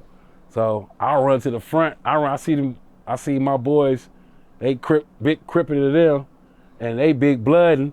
And I didn't understand it because they had Key Rock with them. Key Rock from 6-0. I was like, well, why is it? Anyway, I run to the front. Blood. Eastwood was one of my artists. You feel me? Like back in the day with Magic, Done Deal. They know what's up. Done Deal. Y'all know about Done Deal Magic. So we had a label back in the day. So I see Eastwood about to fight with my guys. And Eastwood, you know, it's the homie. Eastwood the Blood. Nah, Blood. Nah, we ain't doing that, Blood. What the going on, Blood? He like, man, these niggas Crippin want my I back my man. Get y'all asses back. Ooh, they ready to. My clique is ready to. We got guns. They might have had guns. I jump in the middle of both of them. Said, Blood. Suge Knight, you was my coach. Nigga, what the hey, I'm with these. Eastwood, you my old, what the Blood? I'm with these. Y'all need to stop this shit, bro. Oh, yeah, oh. You know what I'm saying? Next thing you know it, we all cool. Just exchanging numbers. You feel me? Damn. Suge Knight tell Meech and Suge Knight meet. They talk, Bleu in there. Suge Knight like, oh yeah. Y'all the ones that, okay, yeah, y'all the ones that got into it with Wolf. I hate that. He killed one of my homeboys. I like y'all. Oh, Meech like, I'm gonna invite you over to the house next day, man. We some cool, we blah, blah, blah. Next day, Suge Knight come over. You feel me? To the house. We all eating. I don't know about none of almost going left. I remember the main time I remember from back then that Suge was on deck was one night we was in the club out here on South Beach. We was deep. And Suge was there and Meech and Suge was talking at the end of the club at the let out. This was like a Memorial weekend or something. We had bitches, different mansions and shit going. We was all trying to get the out of there, but we came all leaving to this Meech leave, so he got us all standing around while they just sitting there talking. Like down there, all the bitches and the people done left from by the club, and they still there talking. We like, man, come on, we going to the crib, bro. And she was like, nah, man, I'm finna fly out. Like, I got the jet on the runway. No, he was like, we our flights is finna go out tonight or something.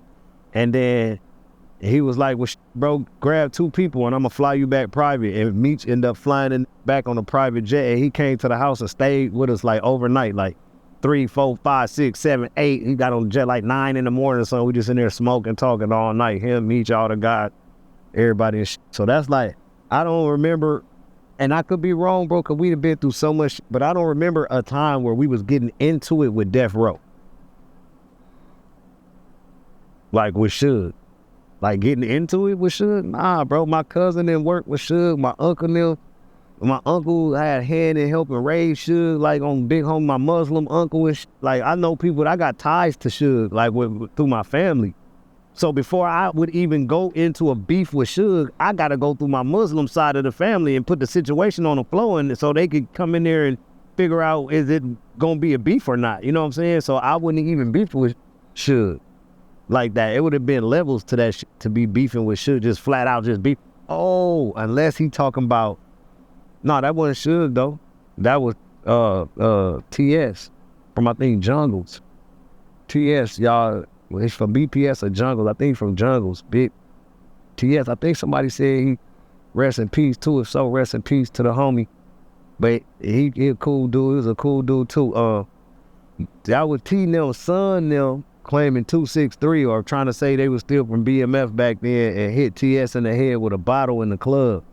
But he was a blood, but that's the only thing that I can remember that happened with like some bloods or something. That's it. Well, he didn't say anything actually happened. He just said it almost happened. Like dudes were kind of banging on each other, but then like, you know, he kind of got it. He knew people on both sides. So he kind of like mediated the situation. I mean, that's probably true. I mean, I can see that happening because that's happening every night, everywhere we go. Like, that's happening with everybody. So, because we gang banging, homie. But we got from the Nellas, we got from the coast, we got grapes with us, we got from different places with us. So, you know, it's bound to know somebody that's with us knows somebody that's with you. You know what I'm saying? In LA for sure. If we in LA or we around some people from LA, it's going to be that know each other. I had all LA running with Meech, bro. And my homeboys from LA, they didn't go to prison because guess why? I added them after Meech and his brother wasn't together no more, bro. So all the that was on the other side that did the talking or whatever, they couldn't tell on these bro, so they wasn't in them early indictments. Yeah. Yes, bro. Only like Tito and D-Shot, J-Bo, me. But all my homeboys from the land, start asking the question, why didn't the BMF members that was right there go pull up the videos? And then I'll start pointing out all the people that's standing right next to us, all the people that was there with us day in, day out, every day. And then you'll be like, this nigga didn't go to jail, this nigga didn't go to jail, this nigga didn't go, this nigga didn't go, this nigga. Nope. None of them with, because that told, they didn't have nothing to tell on them. They didn't know who they was, where they were doing what they were doing at, nothing. They couldn't tell on them. And from what I understand, you barely got caught doing anything. I didn't get caught doing a bitch ass thing, but being on the run. What do you mean got caught doing anything? I'm pretty sure I read some paperwork, or I said I got caught doing what? The guy snitched on you and you were helping him unload some bricks? Nah, in a car? So, the guy said that he seen me receive 80 to 100 kilos on at least 6 occasions.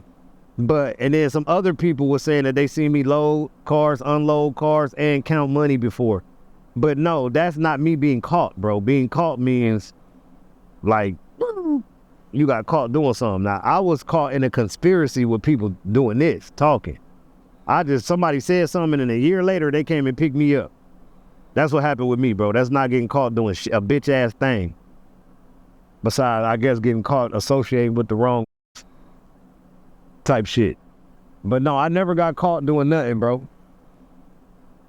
Now, with this that happened, there was no way you could fight this? Like, how? It seems like it was just his word against yours. No, it wasn't no way I could fight it, bro, because, I could have probably fought it, and even the judge, if you read my sentencing transcripts, you'll see in there where the judge is saying, like, she understand why people be pleading out so fast because of the conviction rate, but this is one of the cases where no jury of my peers would have found me guilty after finding the information that they found out after they tried the gun shit. Did you read all of the paperwork? Do you understand it? Like my sentencing transcript, my sentencing minutes? I don't remember, bro. It's been a minute. Yeah, see, my whole shit was, my lawyer, he was raw. Said a paid lawyer from out of Oakland. He went, I said this on here before, he went on my sentencing, bro, and went for immediate roll reduction, bro. Because they was holding me at an average roll when all of my co-defendants with the same charges as me was being held at a minor roll. But see, at the beginning, when they first put everything together, they had me as where the position that they got J-Bo in. So if you look at like the first DEA family tree from BMF, it's me under Meech and not J-Bo. If you look at the shit, that's all in Source magazine and all everywhere. The first one by the BMF family tree got Big Meech and they go right down to Bleu Davinci. So that's where they put me at an average roll. But once all the niggas got locked up and started telling, and they told everything, they was telling that I was counting money and loading cars, okay? Nobody was there to be able to tell anything else that I was doing, all right? Or nobody that told was one of the people that knew anything besides that. Let me put it like that. And so that's what I pled out to, which was the same thing that my co-defendants was pleading out to, but they was all at minor rolls and they still had me held at average roll for no reason. So at my sentencing, my attorney moved for an immediate roll reduction because I was being held at this average roll. And the judge was like, oh yeah, all the rest of the 14 is a minor roll. Why is he an average roll? What? And they couldn't say nothing, so then they went to a recess and then they came back and tried to enhance me for 924G, I think it was, or C, or one on 924G, I think. A felon with a firearm and commission of a crime and all some extra shit that would have took my deal off the table, gave me 17 years, right? Or that was going to give me 17 years. But what happened was it was never no gun because they never raided my house. So in the affidavit, the person tell about 5 houses that was getting multi-kilogram shipments coming to them. And my house was one of the houses in question. But my house never got raided because the never told him about my house back when he told in 2004. It was a backdated statement that came in. Part of one of the statements that got me indicted to get my indictment signed off by a judge was that statement by William Marshall. And that's what the one that my lawyer said we need to lay down for this one because I didn't have no alibi for him saying that on July 4th, 2003, I believe it was, I had a party at my house at the gate, and he's for 4th of July. And he said after the party, when all the party goers and shit left, a white limo came to my house, and he seen me receive 80 to 100 bricks out the car with just me in the garage by myself. He was there, and then I was there. And I ain't saying if that happened or not, but my attorney didn't care if it happened or not at that point. He was just like, was you anywhere else that day? I was like, nope, I hosted a 4th of July party at my house. So he was like, you can't put yourself at no store at no certain time. And I was like, I was there from wake up to go to sleep. I never left my house that day. I was greeting all the people and all this. It was my house. I was hosting a party. I never left. I sent people, runners and shit, to go to stores and go wherever I needed. He was like, yeah, he was like, I don't want to fight that. He told me flat out, he was like, we're going to get you the best deal we can without no cooperation. We still plea out in a timely manner like they want. I might be able to get you a drug program and get you a year off. He like, we just got to try to get the judge to come out the mandatory minimum of 10 years. He like, if you can get the First Offenders Act, we can come out the mandatory minimum. You ain't never been in trouble. He like, that's gonna have to be my game plan. First offenders, you feel me? Everybody's been locked up a year before you telling the whole story, so you ain't got nothing to add. There's nothing, they done told the whole 200 times over. You got the affidavit with everybody saying everything, and they told your whole role. That's why you here. So there's nobody else to tell on. Only I could have told on was the niggas that didn't go to jail. That's it. All my homeboys and shit that I said, that I put on because of me, they there. Know what I'm saying? I was in the movies first. They was like, oh man, Bleu gonna make it out the hood. My I grew up with. Then I'm with these and it's balling, looking like it's balling. Then I bring them there, now they balling. You know what I'm saying? I was the GOAT for that. You know what I'm saying? Then they didn't go to jail. Cause Meech didn't tell on them. None of us told on them. That was good shit. I'm not saying they should have went to jail anyway, but you feel me? They didn't. And look, we 20 years later. When I was doing my research, I had watched one of your interviews that you did, and in this interview you talked about when you first moved to Miami, that someone tried to do a home invasion on you guys. Nah, that wasn't when I first moved to Miami. That was one of the first times I think I came down to Miami with Meech, but I didn't move here. I was still living in LA. We just came down here for something, and we was here for like a week or something like that, and it happened. Can you take me through what happened? We came home from a club one night, and when that nigga backed the car in the garage, it didn't have no sensors. You know, when you hit the garage door and something blocking it, it'll go back up because it got the sensor. The garage that he had in there, it didn't have no sensor down there, so it'll just close. But he had like a 500, a Benz. So he was like, get out. And this is when I first was around him, bro. I was still a starving artist at this point. Gang banging, starving artist gangbanger, bro. That done been in the movies and shit like that before. You know what I'm saying? Halfway famous in California. So he like, get out right quick and make sure I'm all the way in. So the garage don't hit the front of the car. So I get out. And I remember I got shit in my hand, like CDs and phones and shit in my hand, shit from soda, shit from out the car. So I'm holding all the shit. So both of my hands is occupied like this, and I'm kind of like holding shit up to my chest like this so shit won't fall. I got shit in my hand. And I remember that was like, I was all the way out the car and I walked to the front of it, like right at the front of the garage door, like where it come down at. And he was like 1 foot in the car, 1 foot out the car.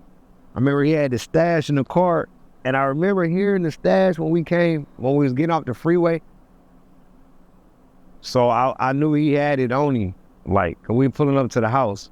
So he's pulling it out. While he's on the freeway, like, put up. Before we get off the freeway, he pull it out. So he had it, and then he pressed the garage and was watching it close down while I was sitting there watching it. And while it was going down, when it got before halfway, just came from outside, came from up under the garage, put a pistol to my head, was like, nigga, you already know, give me all this shit. But it wasn't no big BMF shit going on back then. So I didn't have the chains, it wasn't none of that. I had on some Sloss and Swap Me shit from out the hood still at that point. You feel me? But he ain't robbed me either. But that's what he would have been robbing me for. You know what I'm saying? So I was like, bro, you can have this little shit. Like, this little shit ain't shit. Like, I'm down there laughing. I'm like, bro, you can have this little shit. I wasn't laughing because it wasn't funny, but I'm just like, thinking to myself, like, that nigga robbing me for this shit? Like, boy, you finna be mad. This shit like $80 at the swap meet. Like, the old little gold league, the little chains that niggas used to wear with the little cross, Jesus cross. Man, listen here. 6 karat gold or something. I don't know what they used to have was wearing out the slaughter back then. So, anyway, while he talking to me, he got the garage when he came up under it. He was a bigger. He didn't go all the way down in the garage. Pulled the hoodie back. He had a big ass afro of hair.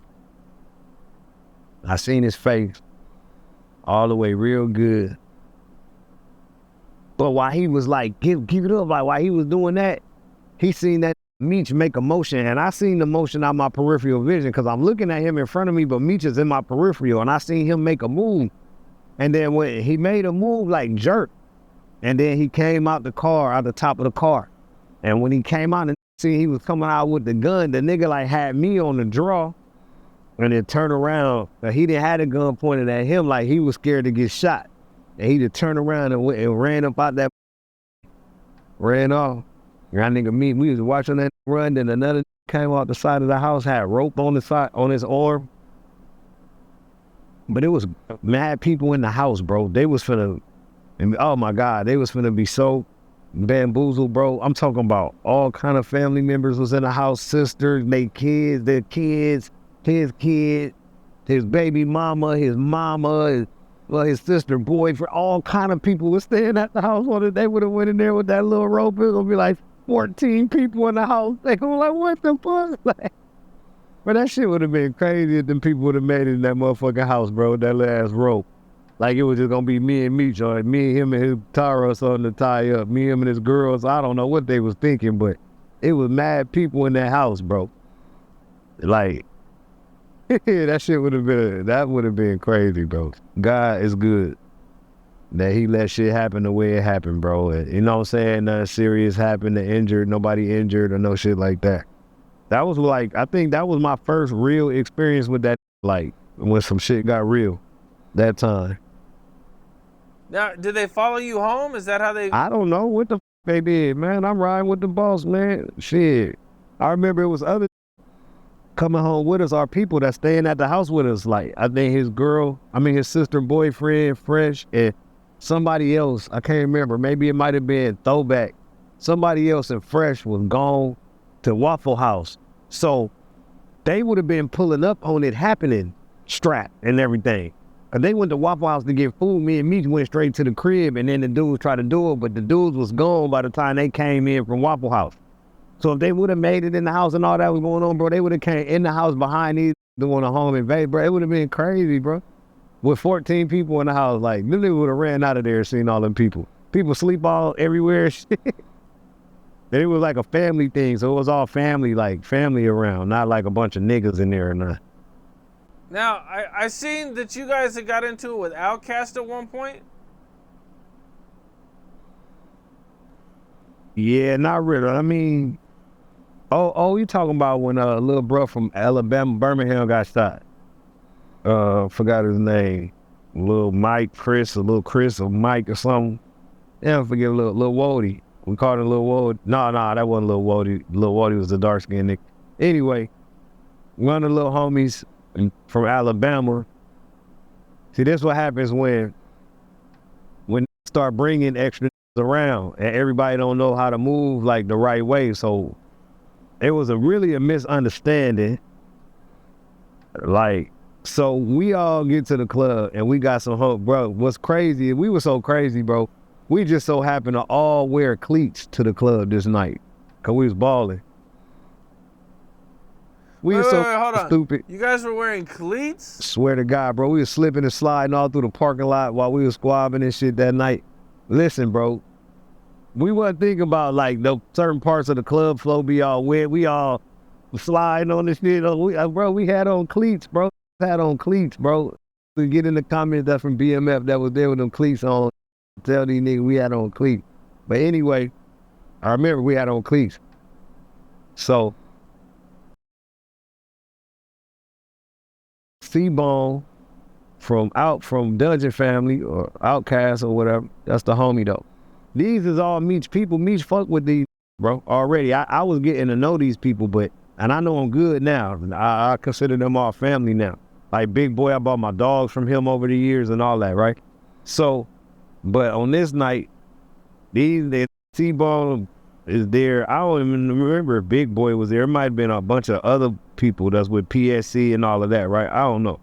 But I know it was C-Bone because C-Bone and Meech is cool. So when Meech got to the top of the stairs, bro, C-Bone came from behind Meech, was like, he said some shit like, he grabbed like, nigga, you come to the city and don't holler. He did some shit like that. And then little drunk that's with us don't know that they cool or what's going on. And that's how it started. So it just spiraled into a quick fight. And then niggas would just squab. It just went too crazy too quick. Like, so niggas would fight. Like, we wasn't even, I don't even think, we was squabbing, boy. And then at the end, one of the little homies from Alabama, he didn't get in the car. He came in fast enough with air because we would get out, and niggas be like, break, and just go. Everybody go to the car, they came in, and the car's gone. We would do it a lot, so it was like routine for that no.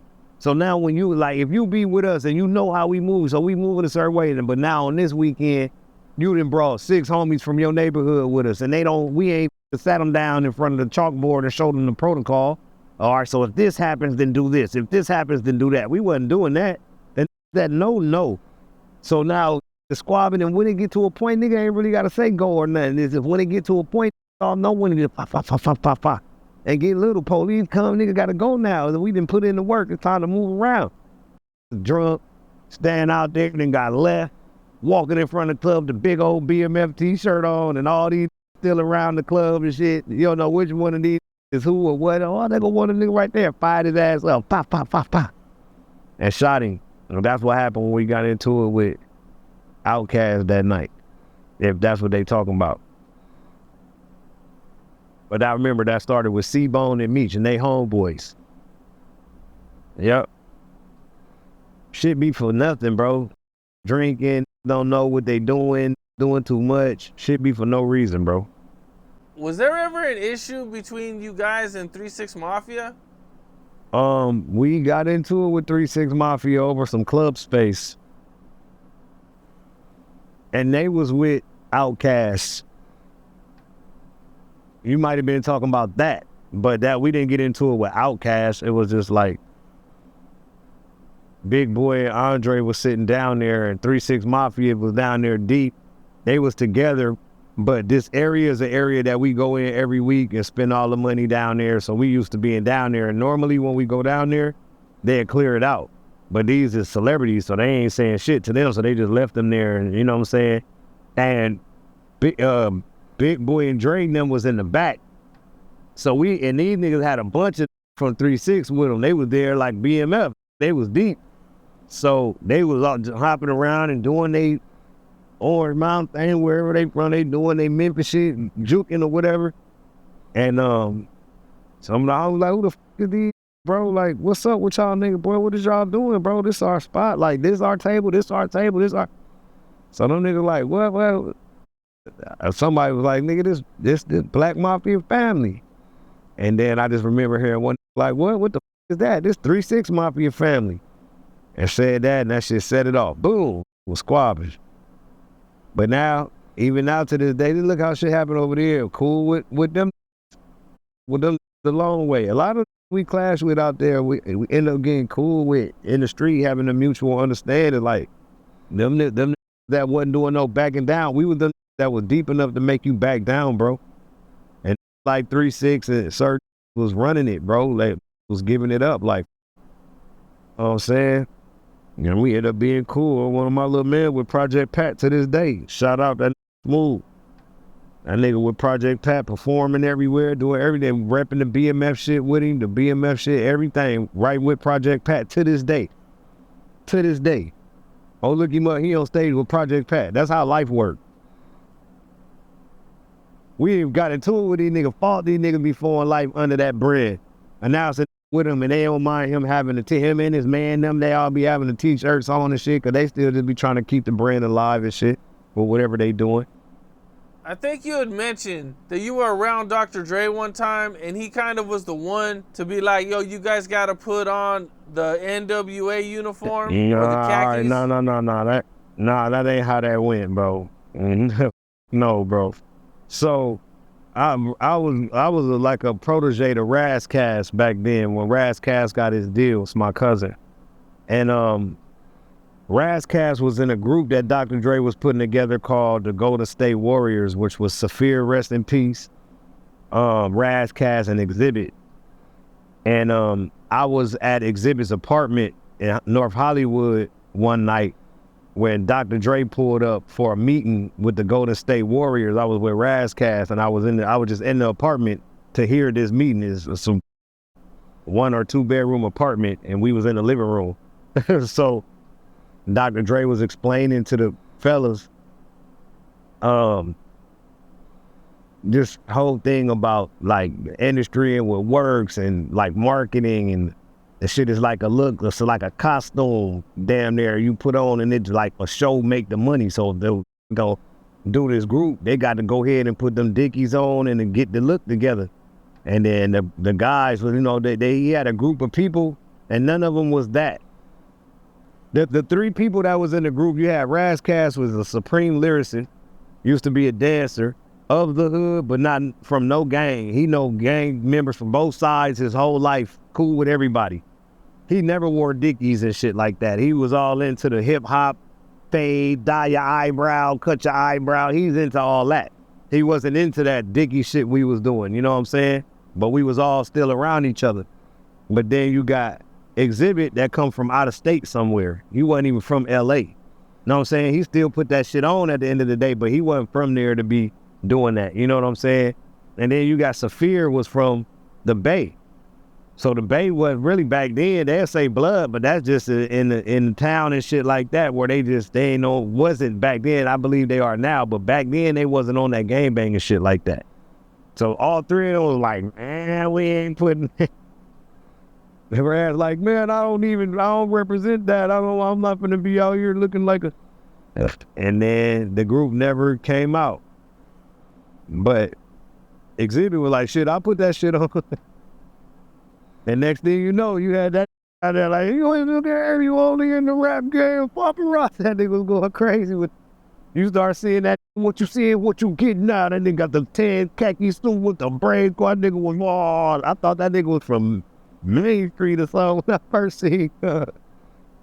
Nah, but that was a part of that market. That's what I was saying about Dr. Dre. It had nothing to do with BMF. It had nothing to do with Dr. Dre telling me anything. He didn't say a bitch ass word to me in there. I was a kid, bro. I was probably like 15, 16 years old. I was just so this was before Exhibit blew up or anything? Yes, bro. This is before Exhibit was the one that said, boss man, whatever. These was hard as lyricists. They like, no, our lyrics is gonna do it for it. Then we just need the beats, Dre, and the Dre stamp, and just dump us out there. That's how them boys felt. I know I was with them. I know how they felt. They was rocking all the shows and shit. Everybody loved them. All we need is Dre. Dre ended up giving Raz the stamp though. He did the I was in the video and all that, the Ghetto Fabulous with Ice-T and Dr. Dre. Ice-T did the hook, the Ghetto Fabulous, and Dr. Dre had a verse on the shit. The video we did the Titanic over again on the Queen Mary. I was all in the ocean with the bitches on the raft and shit, dancing all in the background. You see the original Bleu Davinci, 17 from back then, 16. Yeah, I've been out there in front of them cameras, dog. That's why I said them doing movies and then hold on, what's going on, bro? Tweaking. That's pretty interesting. Okay, that's what's up. I didn't even. No, it's a real story behind this Bleu Davinci shit, bro. This shit is deep, bro. This shit run deep. It run deep, bro. It's a lot deeper than what we scratching the surface. Like that BMF shit is that era. But there's a before then and there's a after then. And all my shit is deep, bro. Still M's, still foreigns, all the big shit that people love. You know what I'm saying? And just learn how to stay out the way and shit like that. Okay, well, before we get out of here, you know, out of all the stuff that's been talked about, the BMF documentaries, the TV shows, everything, is there any untold BMF stories or story that you could share?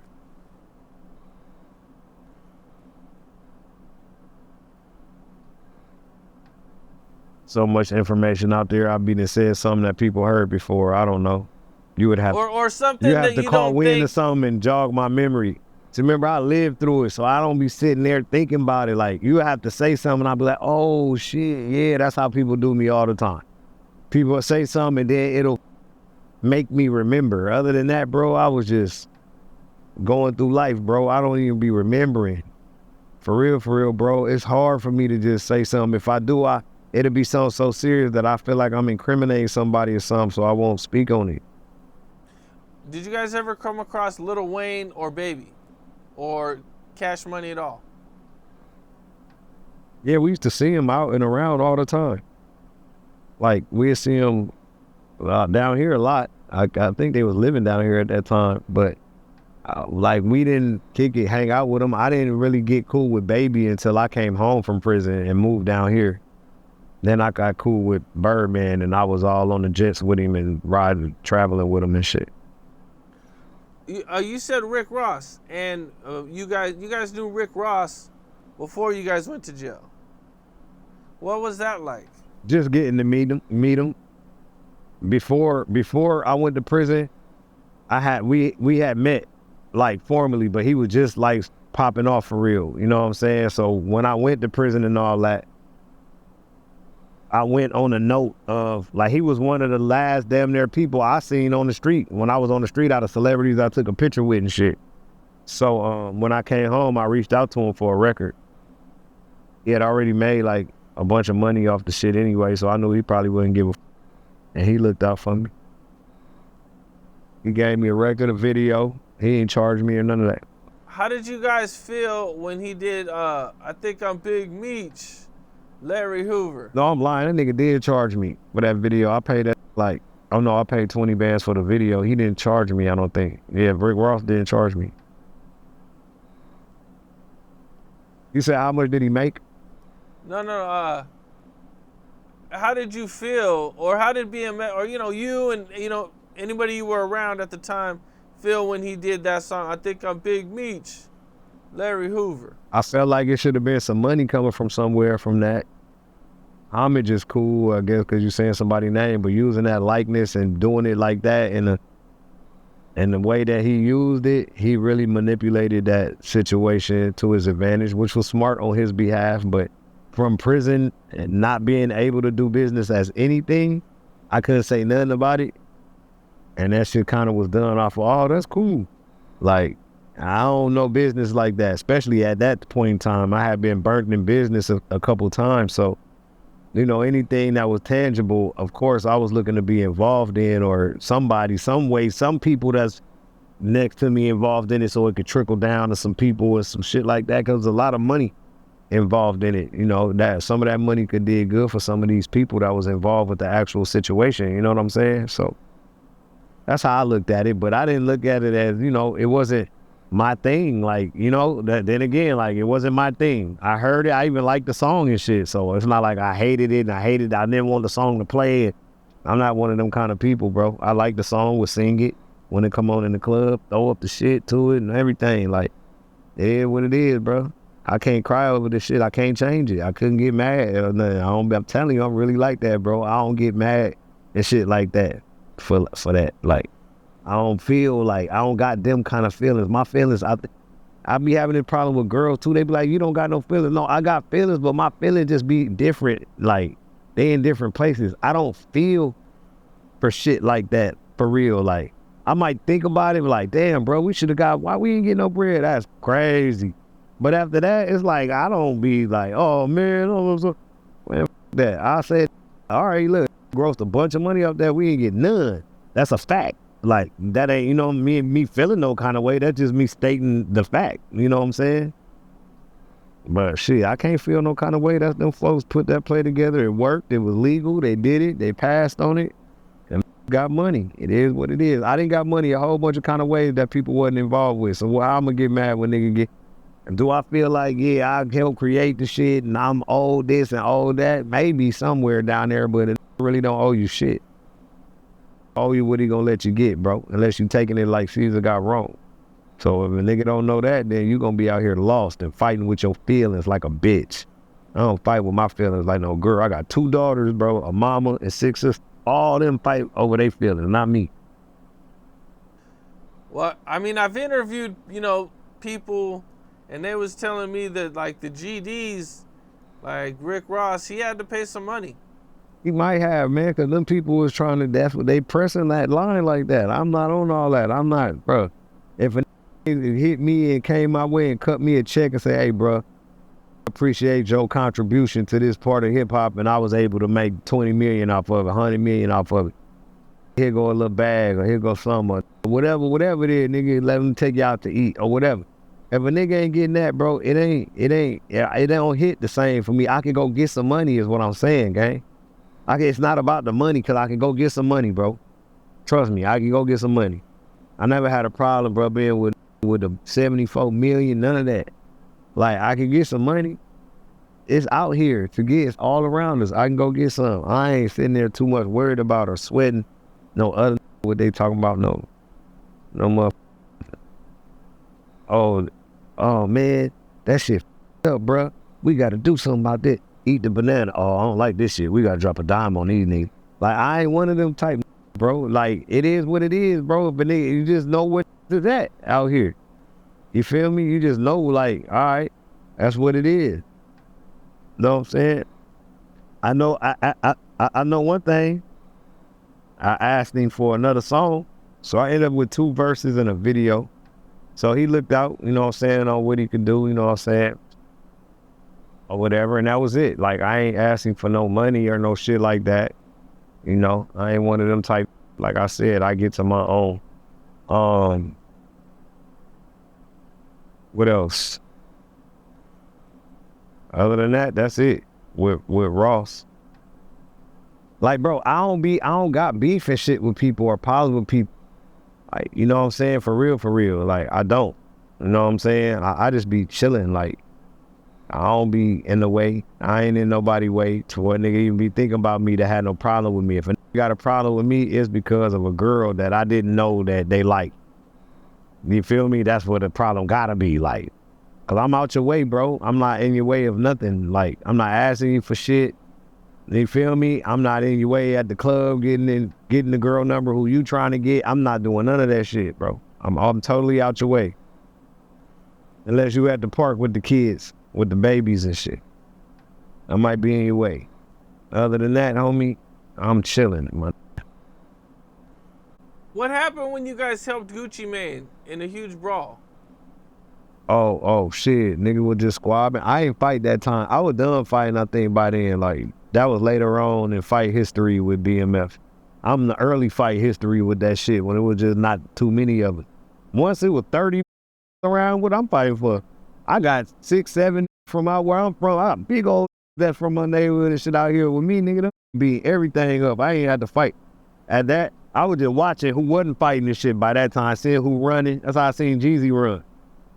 And seeing who running, that's what I was doing at that time. But it was some shit about Gucci had a song with some from Scottsdale. Got on a feature or something and then took the beat or whatever and redid the song for itself and put some other on it, and the song blew up called Black Tea. So the was a football coach and brought a whole bunch of niggas up to the club, to Jazzy T's or something, to come try to post up been checking Gucci or whatever, trying to check Gucci. He didn't know that night Gucci was deep as a. He had the whole BMF was in that bitch with Gucci, because Gucci and Jeezy was doing the Icy song together. So we was in that bitch that deep. So while they pushing that line, like after they performed, and start pushing Gucci line, whoa, woofing, whoa, nigga, whoa, you did this, nigga, whoa. I seen my man them was getting mad. They ain't like that shit, even though it didn't have nothing to do with them for real. It just looked like it was, because we was all together. It looked like to the crowd, like them all walked in together. They all pressing all the. And at first we like, nah, chill, bro, chill, let them. And he like, this ain't got nothing to do with y'all, BMF, this ain't got nothing to do with y'all. And then next thing you know, that said some more aggressive shit. My man just hooked him. Oh, set it off. Told you my nigga right there in that paint, nigga. I was watching, talking, set it off. Boom. Just We back up. Me, Meech, J-Bo, Bull, few of Big O still fighting back then. But we should certain back up. Jeezy hightail up out of there. Yeah, I remember that. You said Jeezy hightailed it up out of there? Choo, right here in front of all of us. Everybody seen him. Can't nobody lie. Yeah. But that ain't nothing. He did the right thing, shit. I would have too. If I didn't know if he was gonna fight to the death for me, that was next to me. I felt like the around me was gonna fight to the death. Like we was some fight back then. Know what I'm saying? So I don't know, different stroke for different. These was my homeboys for real, like niggas that I grew up with. I'm watching their action, that I watched have many drunk fights, beating up. You know what I'm saying? I'm just watching do what they do. Like it wasn't shit that night, but that was a bad one though. And what's crazy is I ran into bro had got put in a coma that night. The first one that was talking, the one that had the problem. And when I got not to prison, but when I got to the holdover, where J-Bo said that they had. When he finally got there some years later and they brought us all back and he said that they had us on a separate tee. That's how he knew I was telling. In his interview, that's what he said. I knew Bleu was telling. I know Bleu was telling. I don't need to see no paperwork because he was on one side and we was on another side. Well, that jail, when I went to that jail, when I first went to that motherfucking jail, boy, it was up. Nigga, it was on the folk with a nigga. That's what it is, man. Well, Bleu Davinci, I appreciate you taking the time, man. I appreciate you for having me. Interview. You know, the fans love your insights on everything, man, your history. Hey, fans. Hey, fans. I think Capone really be holding back because we cool some of the harder questions that he might really want to ask. So y'all go ahead and dig in and send him some questions that y'all might want to ask him, and maybe we get bounced back on a Zoom call or something on one of these days and answer a couple questions that they have, because I know the chats be going crazy. Like, yo, the comments be going crazy after these interviews and shit. So anything I said, y'all not clear on or something like that, you know what I'm saying? They can hit me up. We hit a Zoom call and take live calls or callers, as long as y'all ain't being disrespectful and stuff like that. All right, yeah. Let me know some questions you guys got for Bleu Davinci, man. What am I missing? If I'm missing it, let me know. You missing all kind of shit, bro. Okay. Well then. You never talked about the Dipset shit. You never talked about I think we hit Dipset last time. Oh, we did? Oh. You never talked about yeah, we can't talk about that. Yeah, I don't know. Some of that shit I wasn't around for, so I can't speak on anyway. I was in the studio. But yeah, anything that you could think or anything you see online or something you ain't clear on, you want to see, I tell you that all the time. Just let me know, bro. You see I don't be running to no whole bunch of platforms going to do that shit. You'll hit me, I entertain it. For real, but a lot of these, like, all these, I ain't gonna be naming people, but you know how this shit go. I hear you. Yeah, for sure. Yeah, but it's always good talking to you, bro. Appreciate you for pulling up to the crib. You know what I'm saying? But it's about time for y'all to go. I gotta go all the way back home to where the baby at, my main house. That shit like 35 minutes away. Well, that's what it is, man. Like I said, man, I appreciate you, Bleu, man. Always dope. And, appreciate it, bro. Yeah. I'm gonna holla at y'all, man. What's up? This is Capone. We got more content like this coming soon. So hit that like button, subscribe, and stay locked in to Capone News.